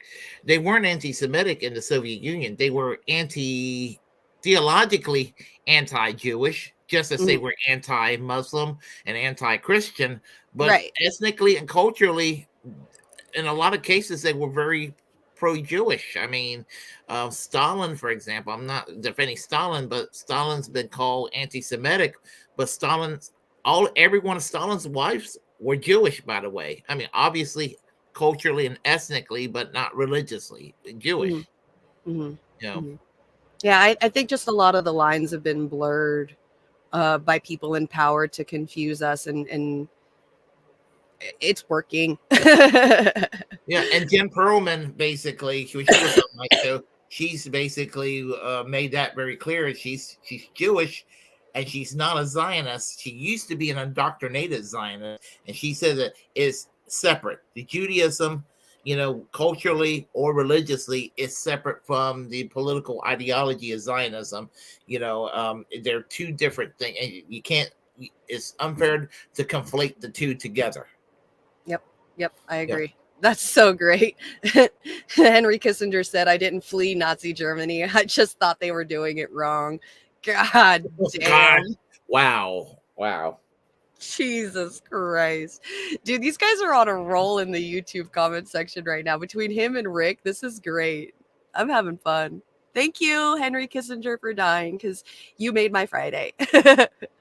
As anti-Semitic. It's been a tactic of theirs, unfortunately, for quite a long time. But the outcome of that vote just shows us how influential they remain to be. I still, though, believe that we are at probably the apex of AIPAC's power and apex of AIPAC. Apex of AIPAC's power, because they have used so much political capital, first on the Iran deal and second on here, in American politics, that in the future Democratic lawmakers and others are going to feel, I think, more comfortable speaking out against the consensus. I could be wrong. I mean, just look at the generational divide. Yeah, exactly. As millennials and Gen Z become a majority of the American voting public, there's no doubt that the blanket unconditional support for Israel begins to erode. And they're going down kicking and screaming right now. It's very possible that some of the squad members who have been courageous and outspoken against Democratic leadership on this issue, that they could lose in primaries. That is absolutely on the table. It's very much on the table that you could have less support for dissent going forward after this Congress. But the other piece of it, Sagar, is just the Israeli political sphere has moved so far and hard to the right that there's just no. I mean, I have a list. There's a website now that's tracking like all of the just overtly genocidal quotes and advocating for ethnic cleansing coming from current Israeli government officials and Likud party members and whatever. And that just becomes undeniable at a certain point where you can no longer pretend like, oh, we're in this peace process and everybody wants a two-state solution, when you've got Netanyahu arguing the reason I should stay in power is because I will make damn sure there is never a two-state solution. So some of the reality over time, especially with the images that we've seen in Gaza, becomes undeniable, not only to members of Congress, but more critically to the American public, whose grassroots pressure is responsible for any of the even tone shift coming from the administration right now. There's a fantastic piece in Haaretz, let's put this up on the screen, about the dynamics and the pressures, competing pressures that are facing Netanyahu currently. Obviously, as we've said a million times, politically, he's hated. Anytime, I don't know if you guys have ever looked at the replies to any of his tweets on Twitter, but if you look at the Hebrew replies from the right and the left, they all are like, resign, we hate you, you're horrible, evil, get out of here. And the latest poll I saw has like 8% of people who think he should still be in charge of this country. So he has some political pressures, you might say. But what I found really remarkable and different than the way that— What kind of democracy is Israel if the guy has 8% approval rating and he's still in charge? That's what I want to know. Well, I think it's a trick in their parliamentary system. I'm not a trick in the sense that he snuck in, but it's just the way that their parliamentary system works. Sometimes a really disgusting person that nobody likes can end up becoming a prime minister. It's just the way when parties have to do coalitions and they make deals and all that. Sometimes it ends up. Somebody who's unpopular ends up becoming in charge of the government. Yeah. Wild. But I'll tell you, when that Israeli election happened, I guess earlier this year, I usually am aware of foreign elections, but I happened to be on Twitter one morning, and Eric Lee, who runs Labour Start in England, I don't know if you ever heard of that group, is it basically reports on the labor movement around the world. He is a Zionist, but he's more on the left side of it. He said he was taking a picture of himself doing an absentee vote against Netanyahu. And anyway, I just didn't even realize that there was an election going on, and as I found out from his tweet that there was, I was like, oh shit! I hope that man doesn't come back into power. He came back into power that day. Worst part about the election was Moretz being out of the parliament for the first time ever. I hope that they get back in the parliament eventually. Right. Anyway. Yep. U.S. press presents the American side of things is they make it so clear how influential we are and how we really hold all the cards. It's only a question of whether we feel like using them or not. So they say here, Israel cannot determine its course alone. It depends on multi-layered American support. First, in renewal of the munition stores to replace the many bombs, missiles, and artillery shells fired at and dropped on the Strip. Second, in warning of distant launches through the radar and warning network shared by Israel and the U.S. military CENTCOM. Third, in securing Israeli freedom of shipping to and from Eilat port in the face of the naval blockade imposed by the Houthis who control the straits in the Red Sea. Fourth, in deterring Iran and Hezbollah from opening further fronts in Lebanon and perhaps Syria and Iraq as well. Fifth, the U.S. holds veto power at the UN Security Council and may thwart or allow a resolution calling for a ceasefire. They go on to say, and I found this extraordinary, again, this is not something you ever hear in the American press. The Americans are closely involved in all levels of managing the war, from operational coordination in the war rooms to the conversations of U.S. President Joe Biden and senior emissaries and officers with Netanyahu, Minister Gallant, IDF Chief of Staff Halevi, and the heads of the Military Intelligence Director and the Air Force.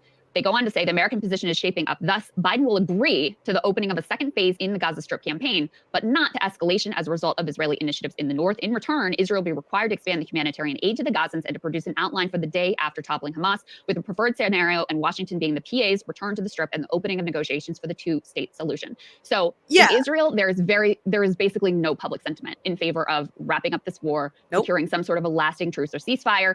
Very little sentiment in favor of that, virtually zero. And so I know. Just this morning, they are already starting to they're starting to bomb the southern parts of Gaza now. So you're going to tell me for the last 2 months that the Gazans, Palestinians, had to go south because you're going to bomb the north because of Hamas, and now they're all south. Where are they all going to go? You're literally sending them to the Sinai Desert to live in concentration or to live in camps, temporary camps and tents and shit. So you can literally just bomb the whole fucking place. Like, now you're going for South Gaza. They, in the past, that they tried to hide the evil that the government, that the military, the IDF would do the slaughters and and all that. They'll try to do a public relations thing. It's like, oh, we're the moral arm. They will try to do something like that.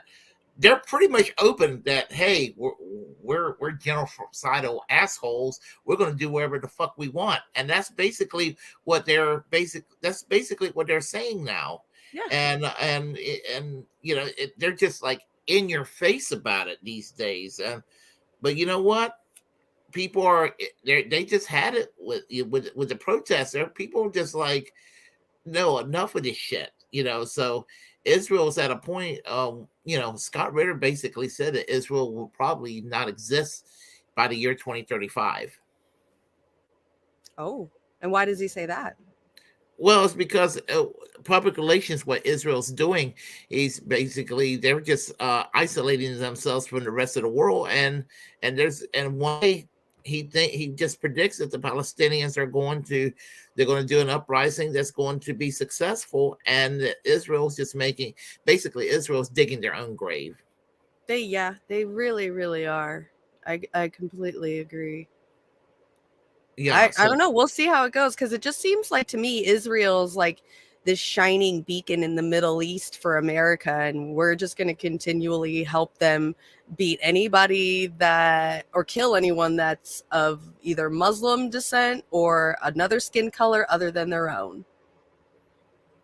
I just feel like it's never going to stop. Like, because we got out of Iraq, we stopped doing. We still obviously are doing things, but like we got out of Afghanistan, we stopped Iraq and Iran and all this stuff. But what she was just saying right now with the lobbying documentation is they're trying to ramp up Iraq and Iran and stuff all over again. I feel like this is like their own version of 9/11, and we've got to join in with them now so they can have another 20-year war with Middle East countries. It just seems like, it seems like Israel's going to be the winner and America's going to back it up and We're just going to kill off anybody that's in the Middle East, and it sucks. Well, I will tell people to never forget this about Benjamin Netanyahu. Benjamin Netanyahu was the foreign minister under Ariel Sharon after 9/11 happened. And he was the one that was basically pleading with George W. Bush and Tony Blair to go into Iraq.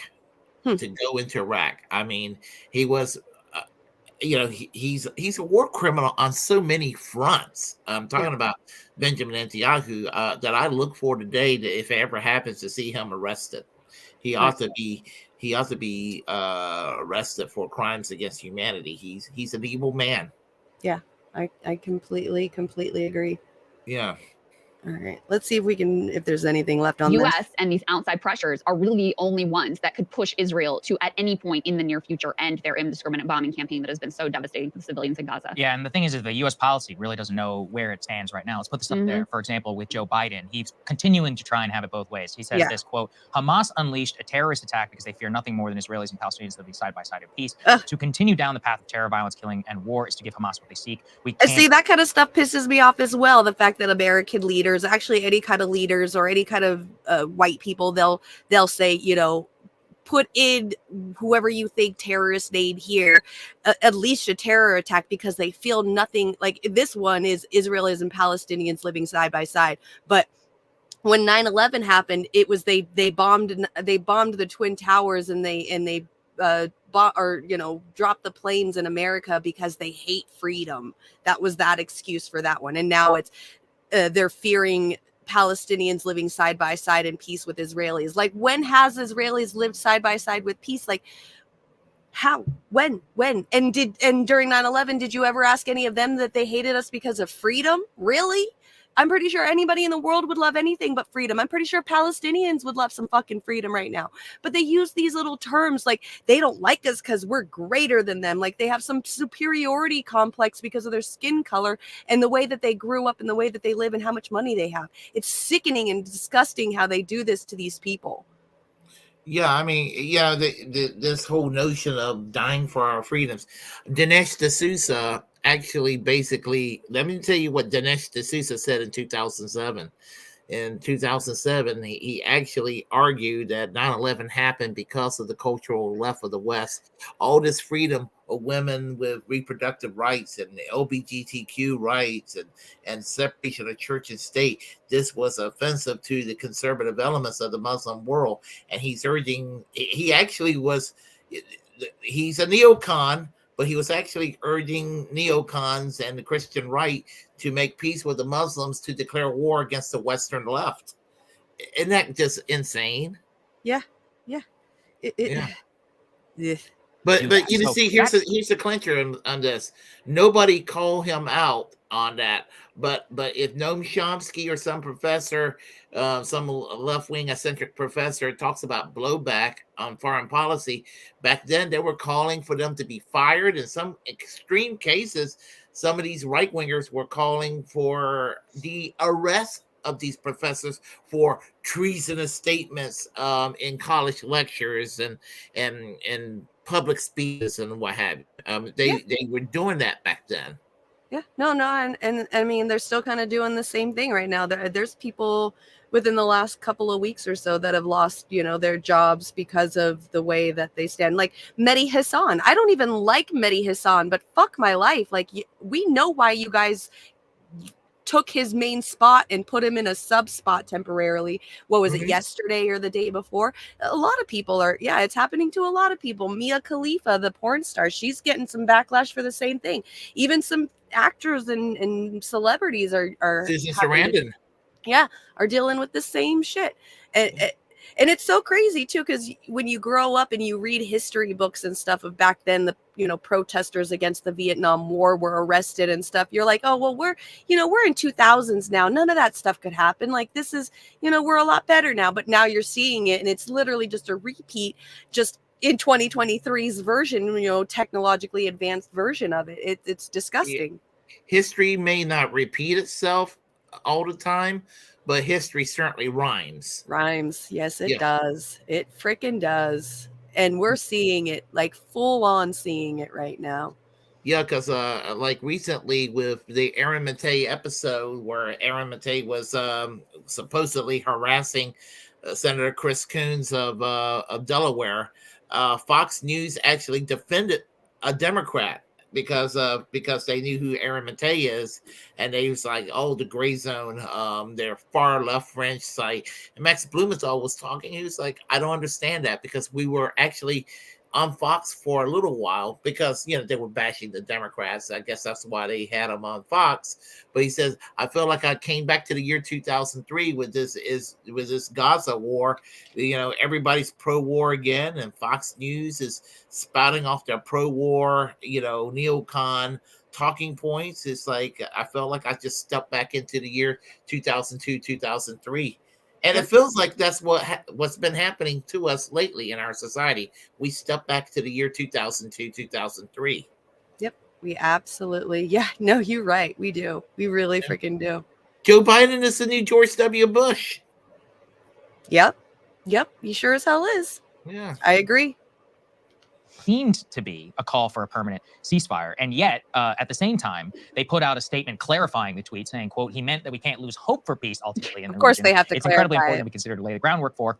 Create the conditions for a lasting peace that involves a two-state solution, whatever the hell that Yeah, means. and they said it's not a change in policy. It continues to believe that Israel has a right to defend itself, blah, blah, blah. At the same time, we have this we can put there. The Qataris are at least optimistic in the short term that there will be an extension of the truce. They said, quote, they are very optimistic as long as they as long as Hamas agrees to the Israeli conditions of continuing to release 10 hostages per day, as long as the continuation of the negotiations are there. The problem, though, is that eventually, of course, you will run out of hostages. And then the eventual question arises, what are you going to do? Right. I'm not sure, honestly, where things will stand. At the same time, Netanyahu and all of them are not idiots. They understand U.S. public opinion to a certain extent. They can see polling on ceasefire. And they also know that they burned a lot of their credibility with a lot of their Western allies who are, at this point, facing a deluge of calls within their own coalitions to condition aid to Israel, or at the very least, they're seeing demonstrations. So will they conduct themselves in the South in the military operation in the same way? Apparently, Biden behind the scenes has made it clear to Netanyahu, he's like, you can't do that. You're going to have to change things up. Are they going to listen? I don't know. I mean, this actually comes to the question of the Israeli military and what orders they're receiving. Will they be given differing and separate orders to stop or to not reignite a similar pre-bombing campaign that we saw in Gaza before the ground operations continued, or are they going to do things exactly the same? If I had to guess, I think it's probably going to be somewhere in the middle ground. But the initial response of October 7th, with the bombing campaign that began really October 14th, really, and onward, I don't think they could get away with that. Now, it's possible. I could be totally wrong, but when you've got 30-some senators who are saying we should condition military aid, I mean, you can only stand against that for so long if you're somebody like Joe Biden. I mean, that is the question, because we've been getting all these, strategic leaks to the Washington Post, New York Times this whole time. Like, oh, but yeah, publicly they're saying no red lines, but behind the scenes, Biden's been really tough. Well, it doesn't matter. I mean, that's really clear at this point. Even if that is true, which maybe it is, maybe it's not, it clearly doesn't matter unless you're actually going to back it up with conditioning aid or pulling support at the UN or, some other actual use of our leverage. They clearly don't care because, again, Netanyahu, from a domestic perspective, all the pressure is on the other side to bomb the hell out of the south of the Gaza Strip in the same way that they did the north. Yep. So she's just going to repeat the same kind of talking points I did earlier. So we're already seeing it this morning. They've already restarted the bombings in Gaza this morning. So whatever kind of ceasefire or kind of truce that we wanted, whatever they're going to say from here on out, it doesn't matter because it's already started happening again this morning. So I think 32 people in one town has already died. They found a 2 or 4 day old baby under some rubble that was still alive, and they're trying to save it right now. So, it's already happening. Yeah, and that's another thing. I don't want to ever hear another anti-abortion evangelical Christian lecture me about abortion rights when they're okay with babies being killed in Gaza. Right. Absolutely. Yeah, they're like they don't care. They don't care about people when it comes to universal health care. They oppose universal health care. They oppose which is weird because they love Israel, which has universal health care. Yeah, okay, that's one thing. But then on the other hand, they lecture about baby killing, but they're okay with and they're okay with the IDF basically, killing children in the Gaza. Yeah, they told people to leave the hospital that had a couple of NICU babies in there, some preemies and some just born babies, and they told them to get out of that hospital, and they couldn't go and get the babies. And when the video came out of that hospital, there was decomposing newborn babies on top of gurneys and stuff in that NICU room. So yeah, don't sit there and tell me that you care about babies and shit like that with what you're doing in Gaza to those babies as well. Yeah. Yeah, exactly. So, Yep. Yeah, fuck them.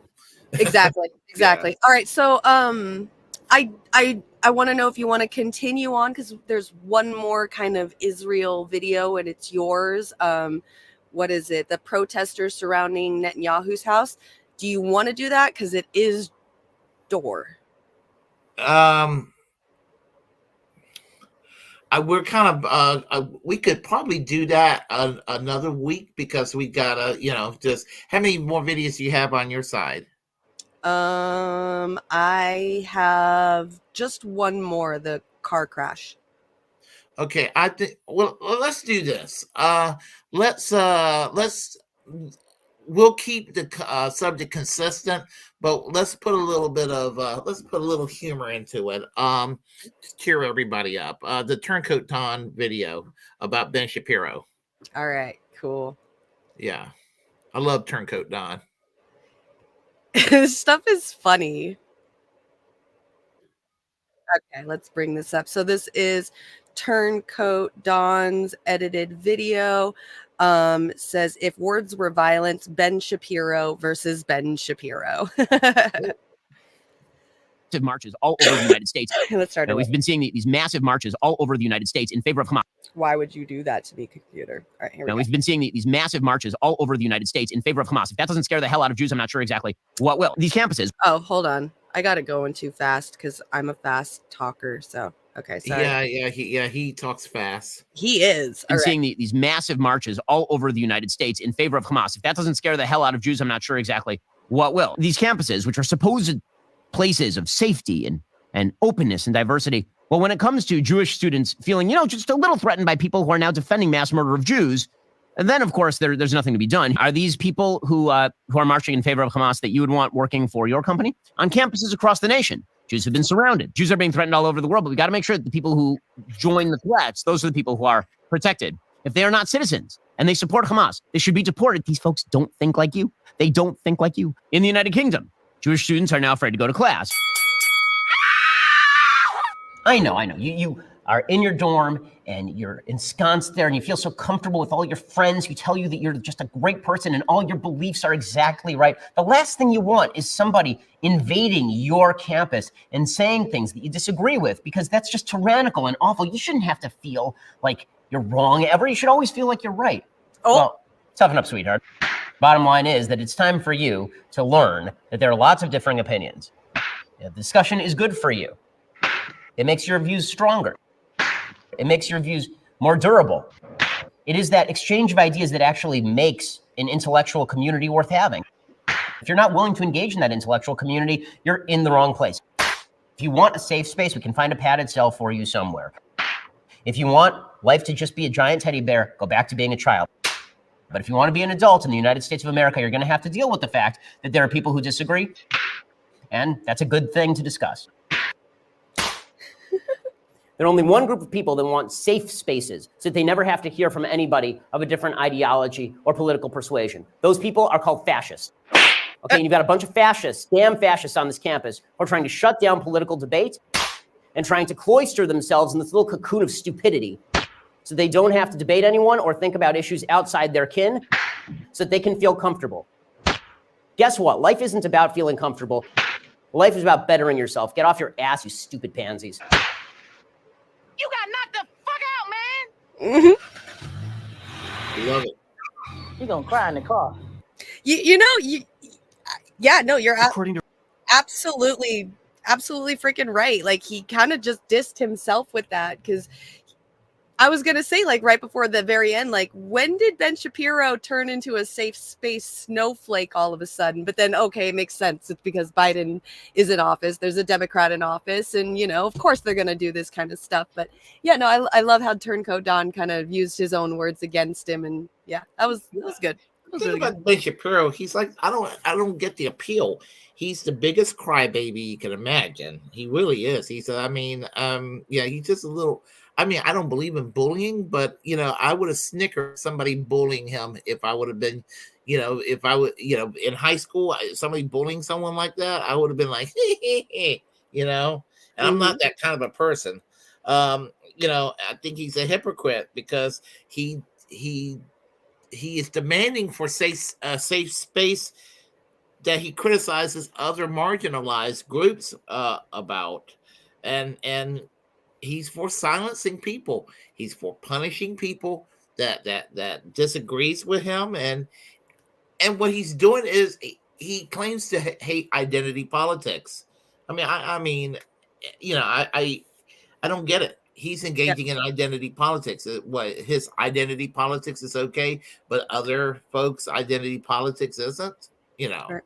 Yeah. No, I completely agree with you on that. Yeah, but that was really good. I really enjoyed what he did with that. Okay. What would you like to do next? Do you want to do the Kim Iverson show one? Let's see. How long is? I'm trying to think. How long is that one? I'm trying to remember. Let me put it in here and figure. Actually, it's 8 minutes. Okay. Actually, I think we should do the gray zone one. To tell you the truth, but it kind of can, even though it's Ukraine related, it still pivots toward the situation in Israel too. Okay. And then, if we have time, we could do the Kim Iverson one. Even if it's this is only 5. This is only 5 minutes. Yeah. So that's not too bad either. Okay, good.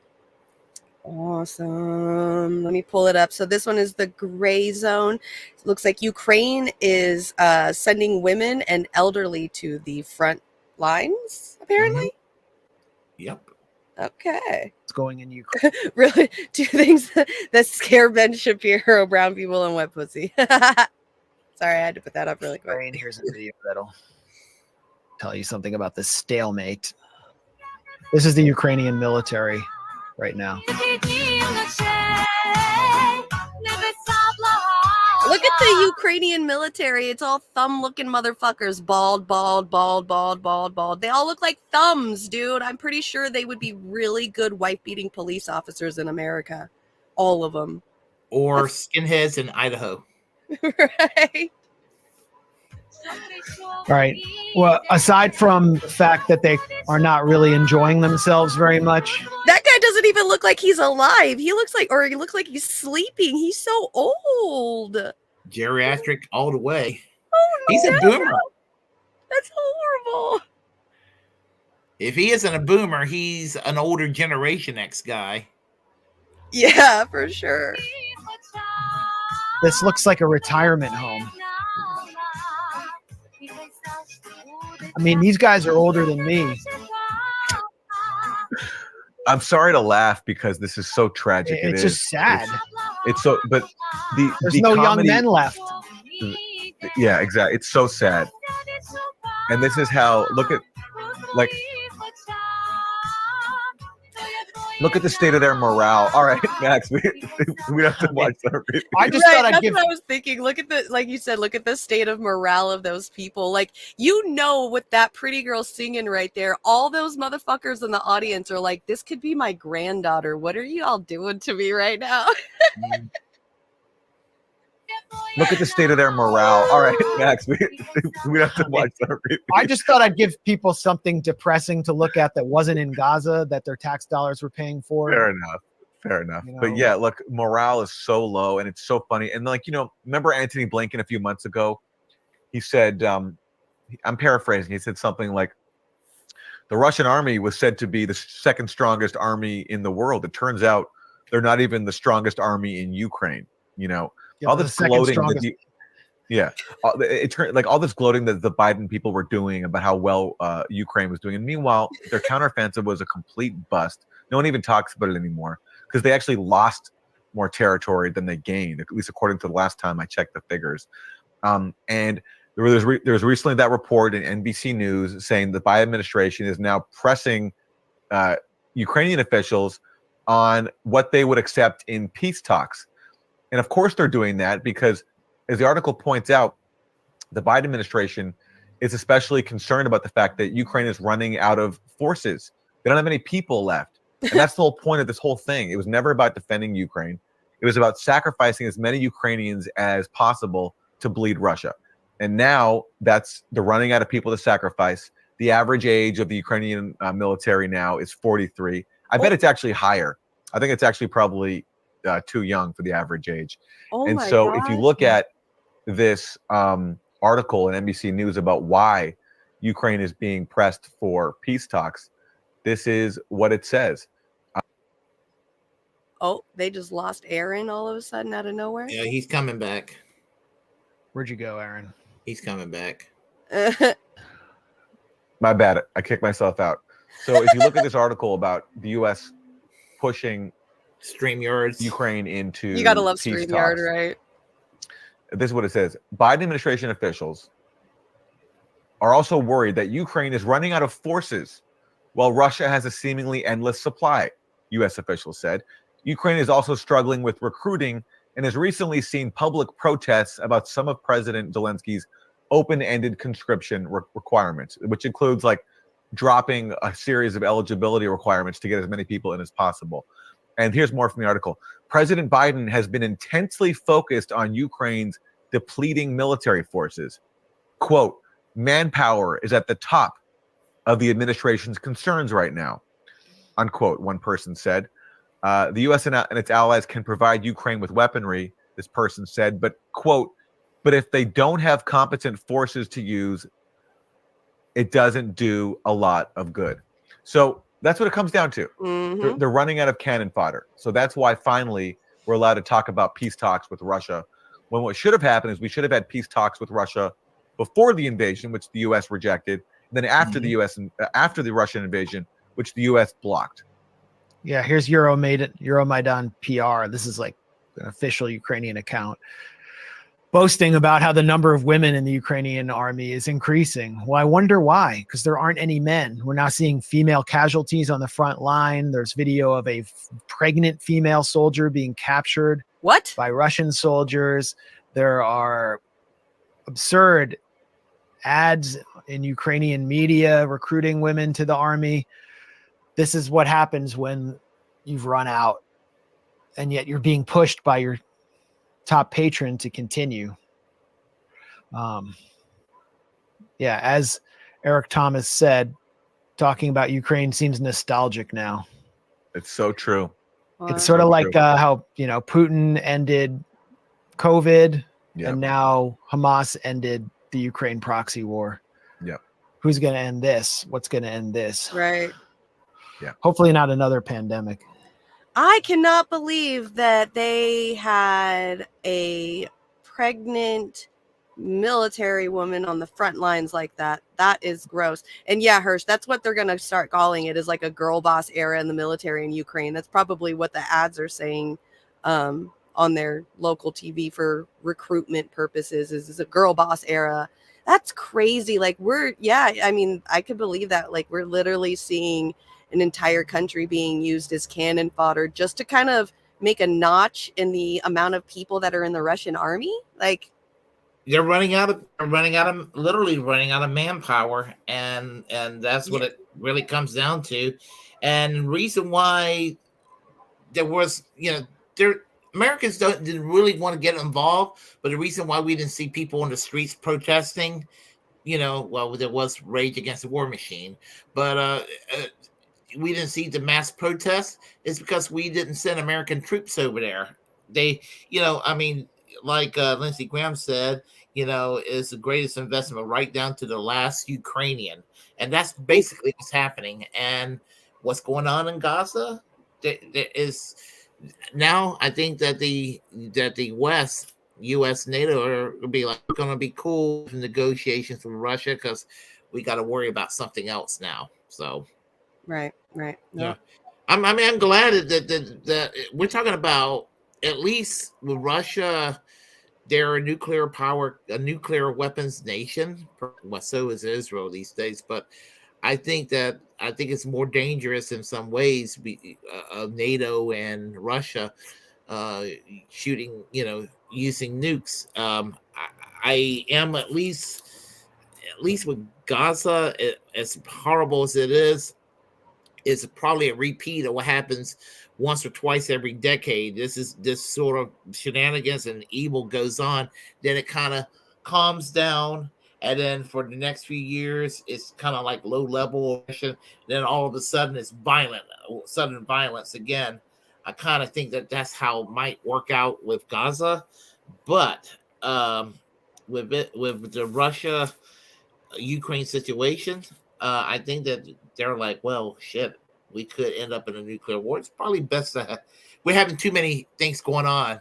This could be World War III. Let's go negotiate to try to actually prevent that World War III from happening. Mm-hmm. What do you think? No, yeah, I agree that could happen. And I also agree that at the same time, I'm pretty sure Larry Fink was all up in there like, let me rebuild you guys. Y'all are torn down. Let me help rebuild. So yeah, so at the same time. Yeah, so anyway, and if it gets peacefully resolved, I can actually go through a month without being called once a week a Russian asset. Yeah, that would be nice. I don't hear it though. Thank goodness. Yeah, no, I get called pro-Russia, a Russian asset once, maybe about once a week. Some crank somewhere. I had to block somebody the other day because of it. NAFOs get blocked on site. I mean, Fiorella Isabel said she as soon as she sees NAFOs on Twitter, she block them on site. I was like, that's a good idea. So if I see anything that looks like NAFO, I'm like, you're gone. Click. Yeah. Blocked. Interesting. Blocked. I completely forgot about them because I don't go on Twitter much anymore. It's seriously a pain in the ass. Yeah, I shouldn't with that asshole. What's his name? Elon Musk. Yeah, yeah. We should do that for like the last few minutes. We should do the Elon Musk thing. That would be hilarious. Absolutely. I have an idea about a successor to Twitter.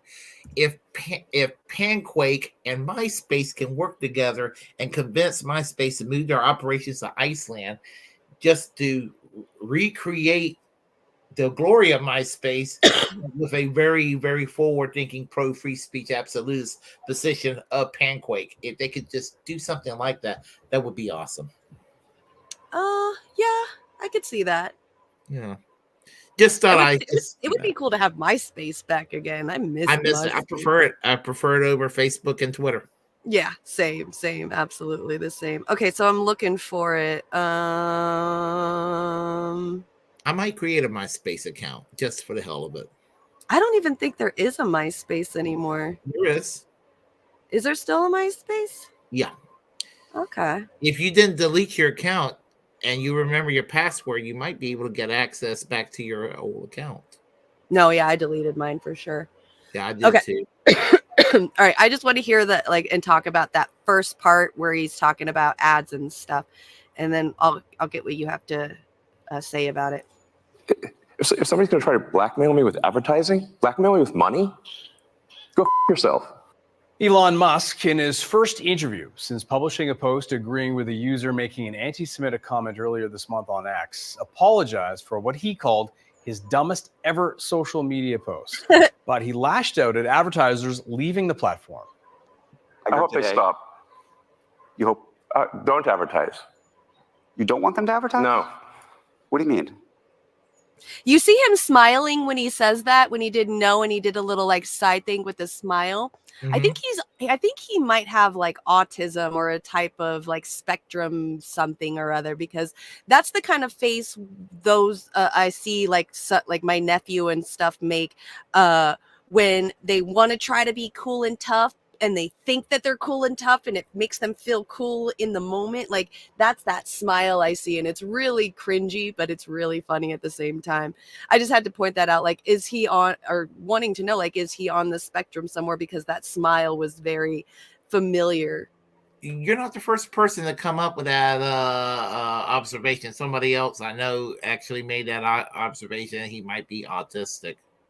Okay, I could just tell by that smile. Yeah, for sure.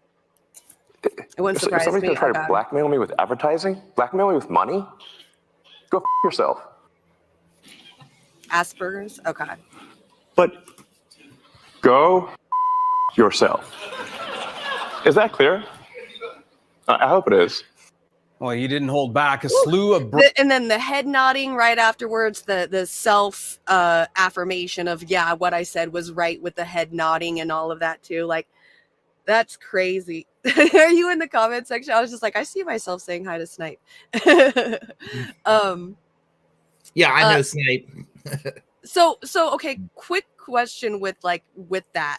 So in my head, with when he says that, I feel like it can go one of two ways. Either that was really like smart of him, and maybe people, like, we could start stop worrying about and depending on companies for their ads to give us what we want. Like YouTube is in charge of whoever gives them ads. If the ad company says, I don't want my video or my ad on this YouTube video, YouTube will not do that. They are dependent and they rely upon the ad company. So with Elon saying this, to me, it could either be really smart, because maybe he can be able to find a way to where social media companies and stuff like that, where people are able to go for free, don't need to depend on ads to be able to get the kind of revenue that they want. Or this was a really, really, really bad idea, and he completely screwed himself, and probably going to not own Twitter by the end of the year. Probably the latter. I think that they're on borrowed times, because I mean he just basically, Twitter wasn't like perfect prior to his takeover. There were problems with it, but I mean he's fucked it up pretty bad. He has. He really, really has. I mean, that's it. I like I was, or not like I was saying, but if he is on a spectrum, then that means to me that he is not the genius that we all think he is, because he's not basing his geniuses off of experience and education. He's basing his genius off of his spectrum, to where usually, like my nephew who is autistic, he's very smart with computers and tech and stuff like that, working on computers and fixing them up and doing all kinds of crazy tech stuff. But he bases a lot of his experience and everything like that off of his autism. So like last week when he fixed my computer, it ended up I have to go get it fixed and stuff like that because it ended up breaking. And that's where you can tell the difference between somebody who's had education and experience, and then just basing their genius off of how they perceive themselves, I guess you would say. So yeah, he just he's proof that billionaire, just because you have billions of dollars doesn't make you a brilliant person. I mean, but there's this notion in society that you have billions, or you're like you have hundreds of millions or even several $1 million in your bank account, that you're somehow smarter and more special than some working class stuff. And that's not. And that Elon isn't smart because he has a whole bunch of money. The reason why Elon has a whole bunch of money is because he knows how to pick up that phone, call the right people, and ask for the right subsidies from the government. So he knows how to beg.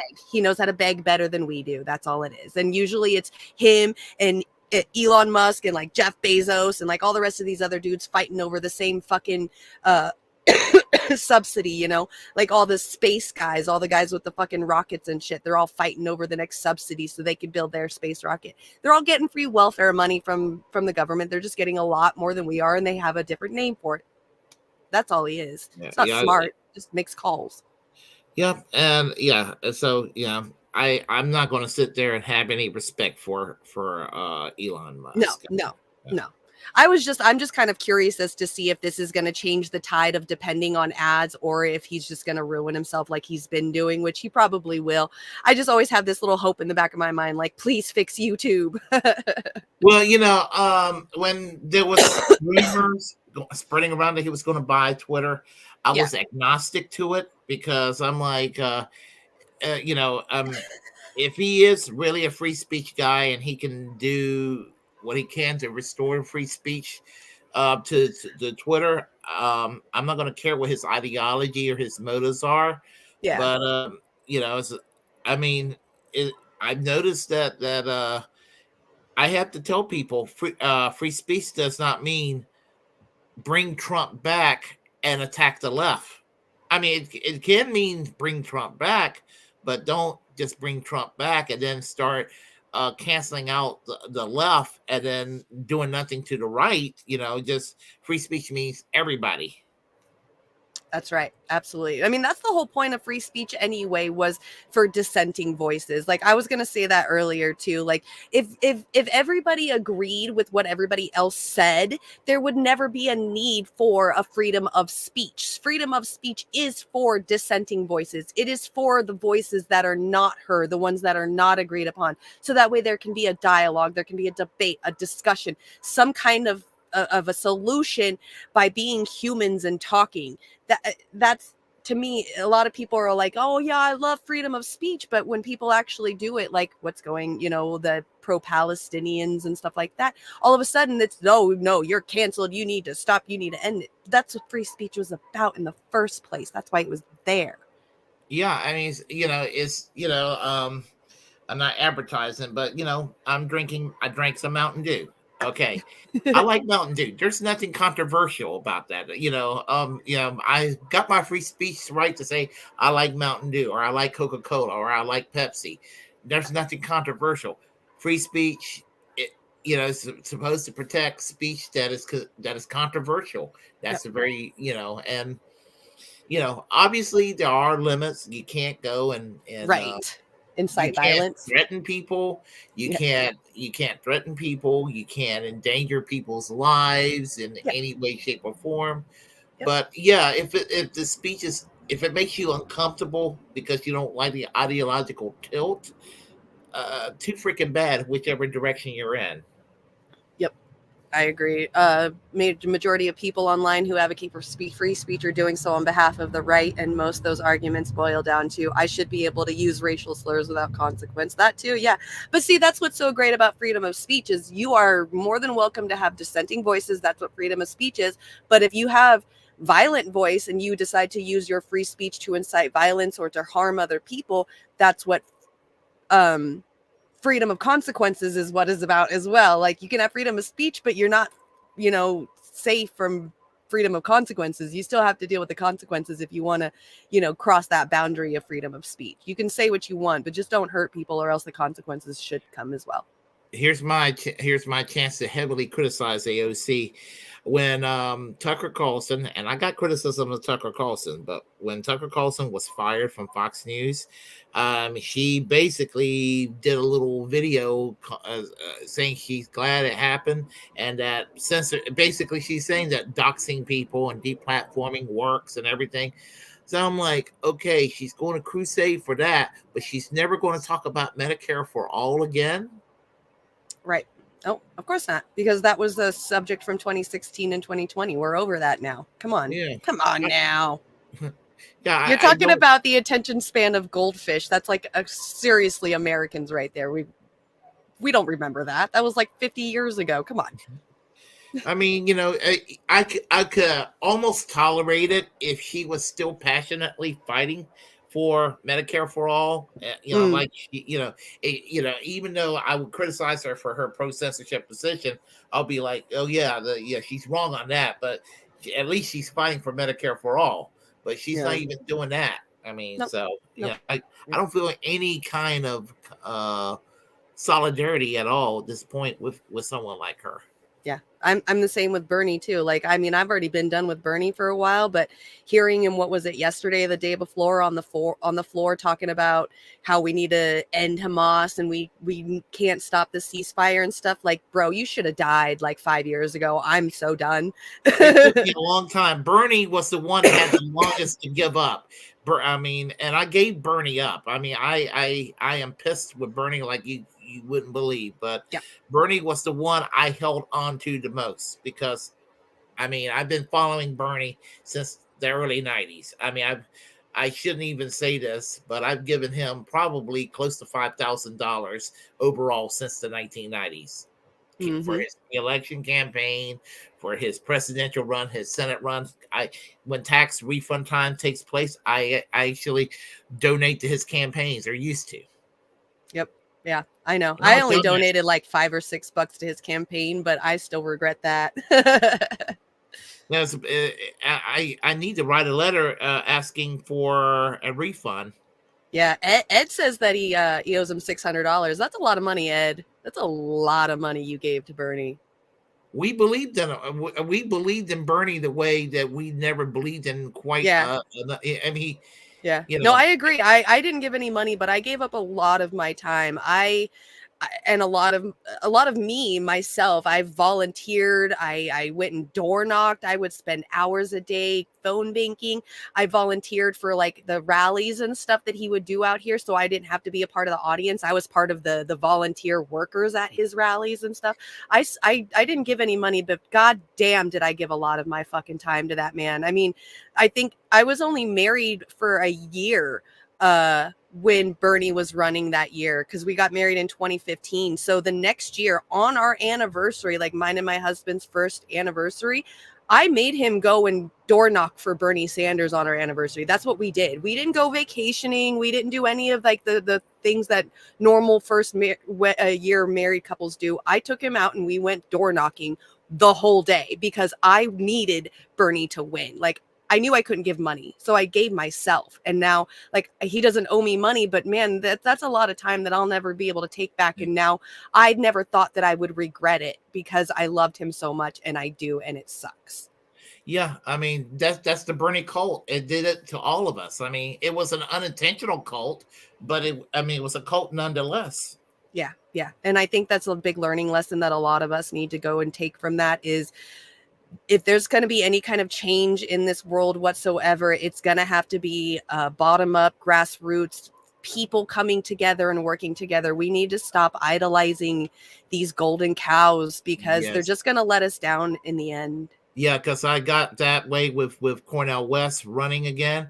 I was just like, I had the rug snatched under me, and you know, I mean, I like Cornel West, still like him, but to allow himself to hire that asshole Peter Dow, and you know, and maybe, you know, I thought Jimmy Dore was harsh on him a couple of months ago, but I'm like, you know, no, at this point, you know, I know that he doesn't like Biden. I'm talking about Cornel West, but you know, he's trying to prevent himself from being the next Ralph Nader. He doesn't want to, you know. I'm like, well, why the fuck do you run for president then? Right. What was the point? Yeah, exactly. Looks like I'm going to I don't think he's going to be on the ballot in North Carolina. So it will either be for Jill Stein or Bill Stodden of the Socialist Party, or Claudia Dela Cruz. Whichever one's on the ballot, I'm going to vote for. I don't really feel like electoral politics is really anything to take seriously in America anymore. No, I'm either voting for Afro Man if he still decides to continue running. Other than that, I'm pretty sure Vermin Supreme is going to be running again, and I will vote for him again because I love Vermin Supreme. Yeah, he's the other shoe on head. That's right. He's amazing. Dude, that's the only guy I've ever met who ran for president who smoked weed out of a pipe that looked just like him. Somebody made a pipe of him, and he smoked weed out of it himself. So he smoked weed out of himself. He's the greatest. Like, you can't beat that. He wants to give everybody a free pony. I love him. And Glenn Beck hates Vermin Supreme. I heard him one day just early in the morning. And I was like, okay, that makes Vermin Supreme kind of a base then. Yeah. Glenn Beck hates him. Yeah, no, a lot of people don't like him because they think that he's just some dumbass dude. But you sit him in front of some people who are asking him legit questions. He can flip a switch and be super smart on people. He just uses that great comedy to show people how dumb it all is. Like he says like one of his things is when he becomes president, he's going to force everybody to brush their teeth twice a day. Like just those little things, but there's always like this a meaning behind it as well too. So, yeah, I love Berman. He's basically the American version of the British Monster Raving Loony Party, if you think about it.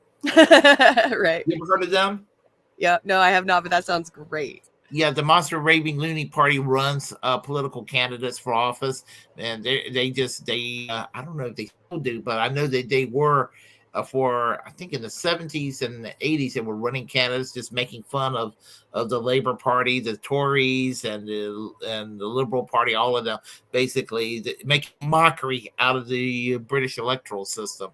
I think he sort of and they did it with kind of with a lot of comedy and sarcasm and everything. And I think that Vermin Supreme is sort of like the American embodiment of the spirit of what I would call the Monster Raving Loony Party in the UK. That's awesome. That's so cool. I think that kind of way of perceiving and looking at things is really going to catch on with the younger generation. I really, really do.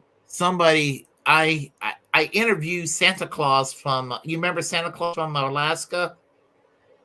No. Oh, he was the mayor pro tem of North Pole, Alaska. Yes, I've heard of him. Yeah. Yeah.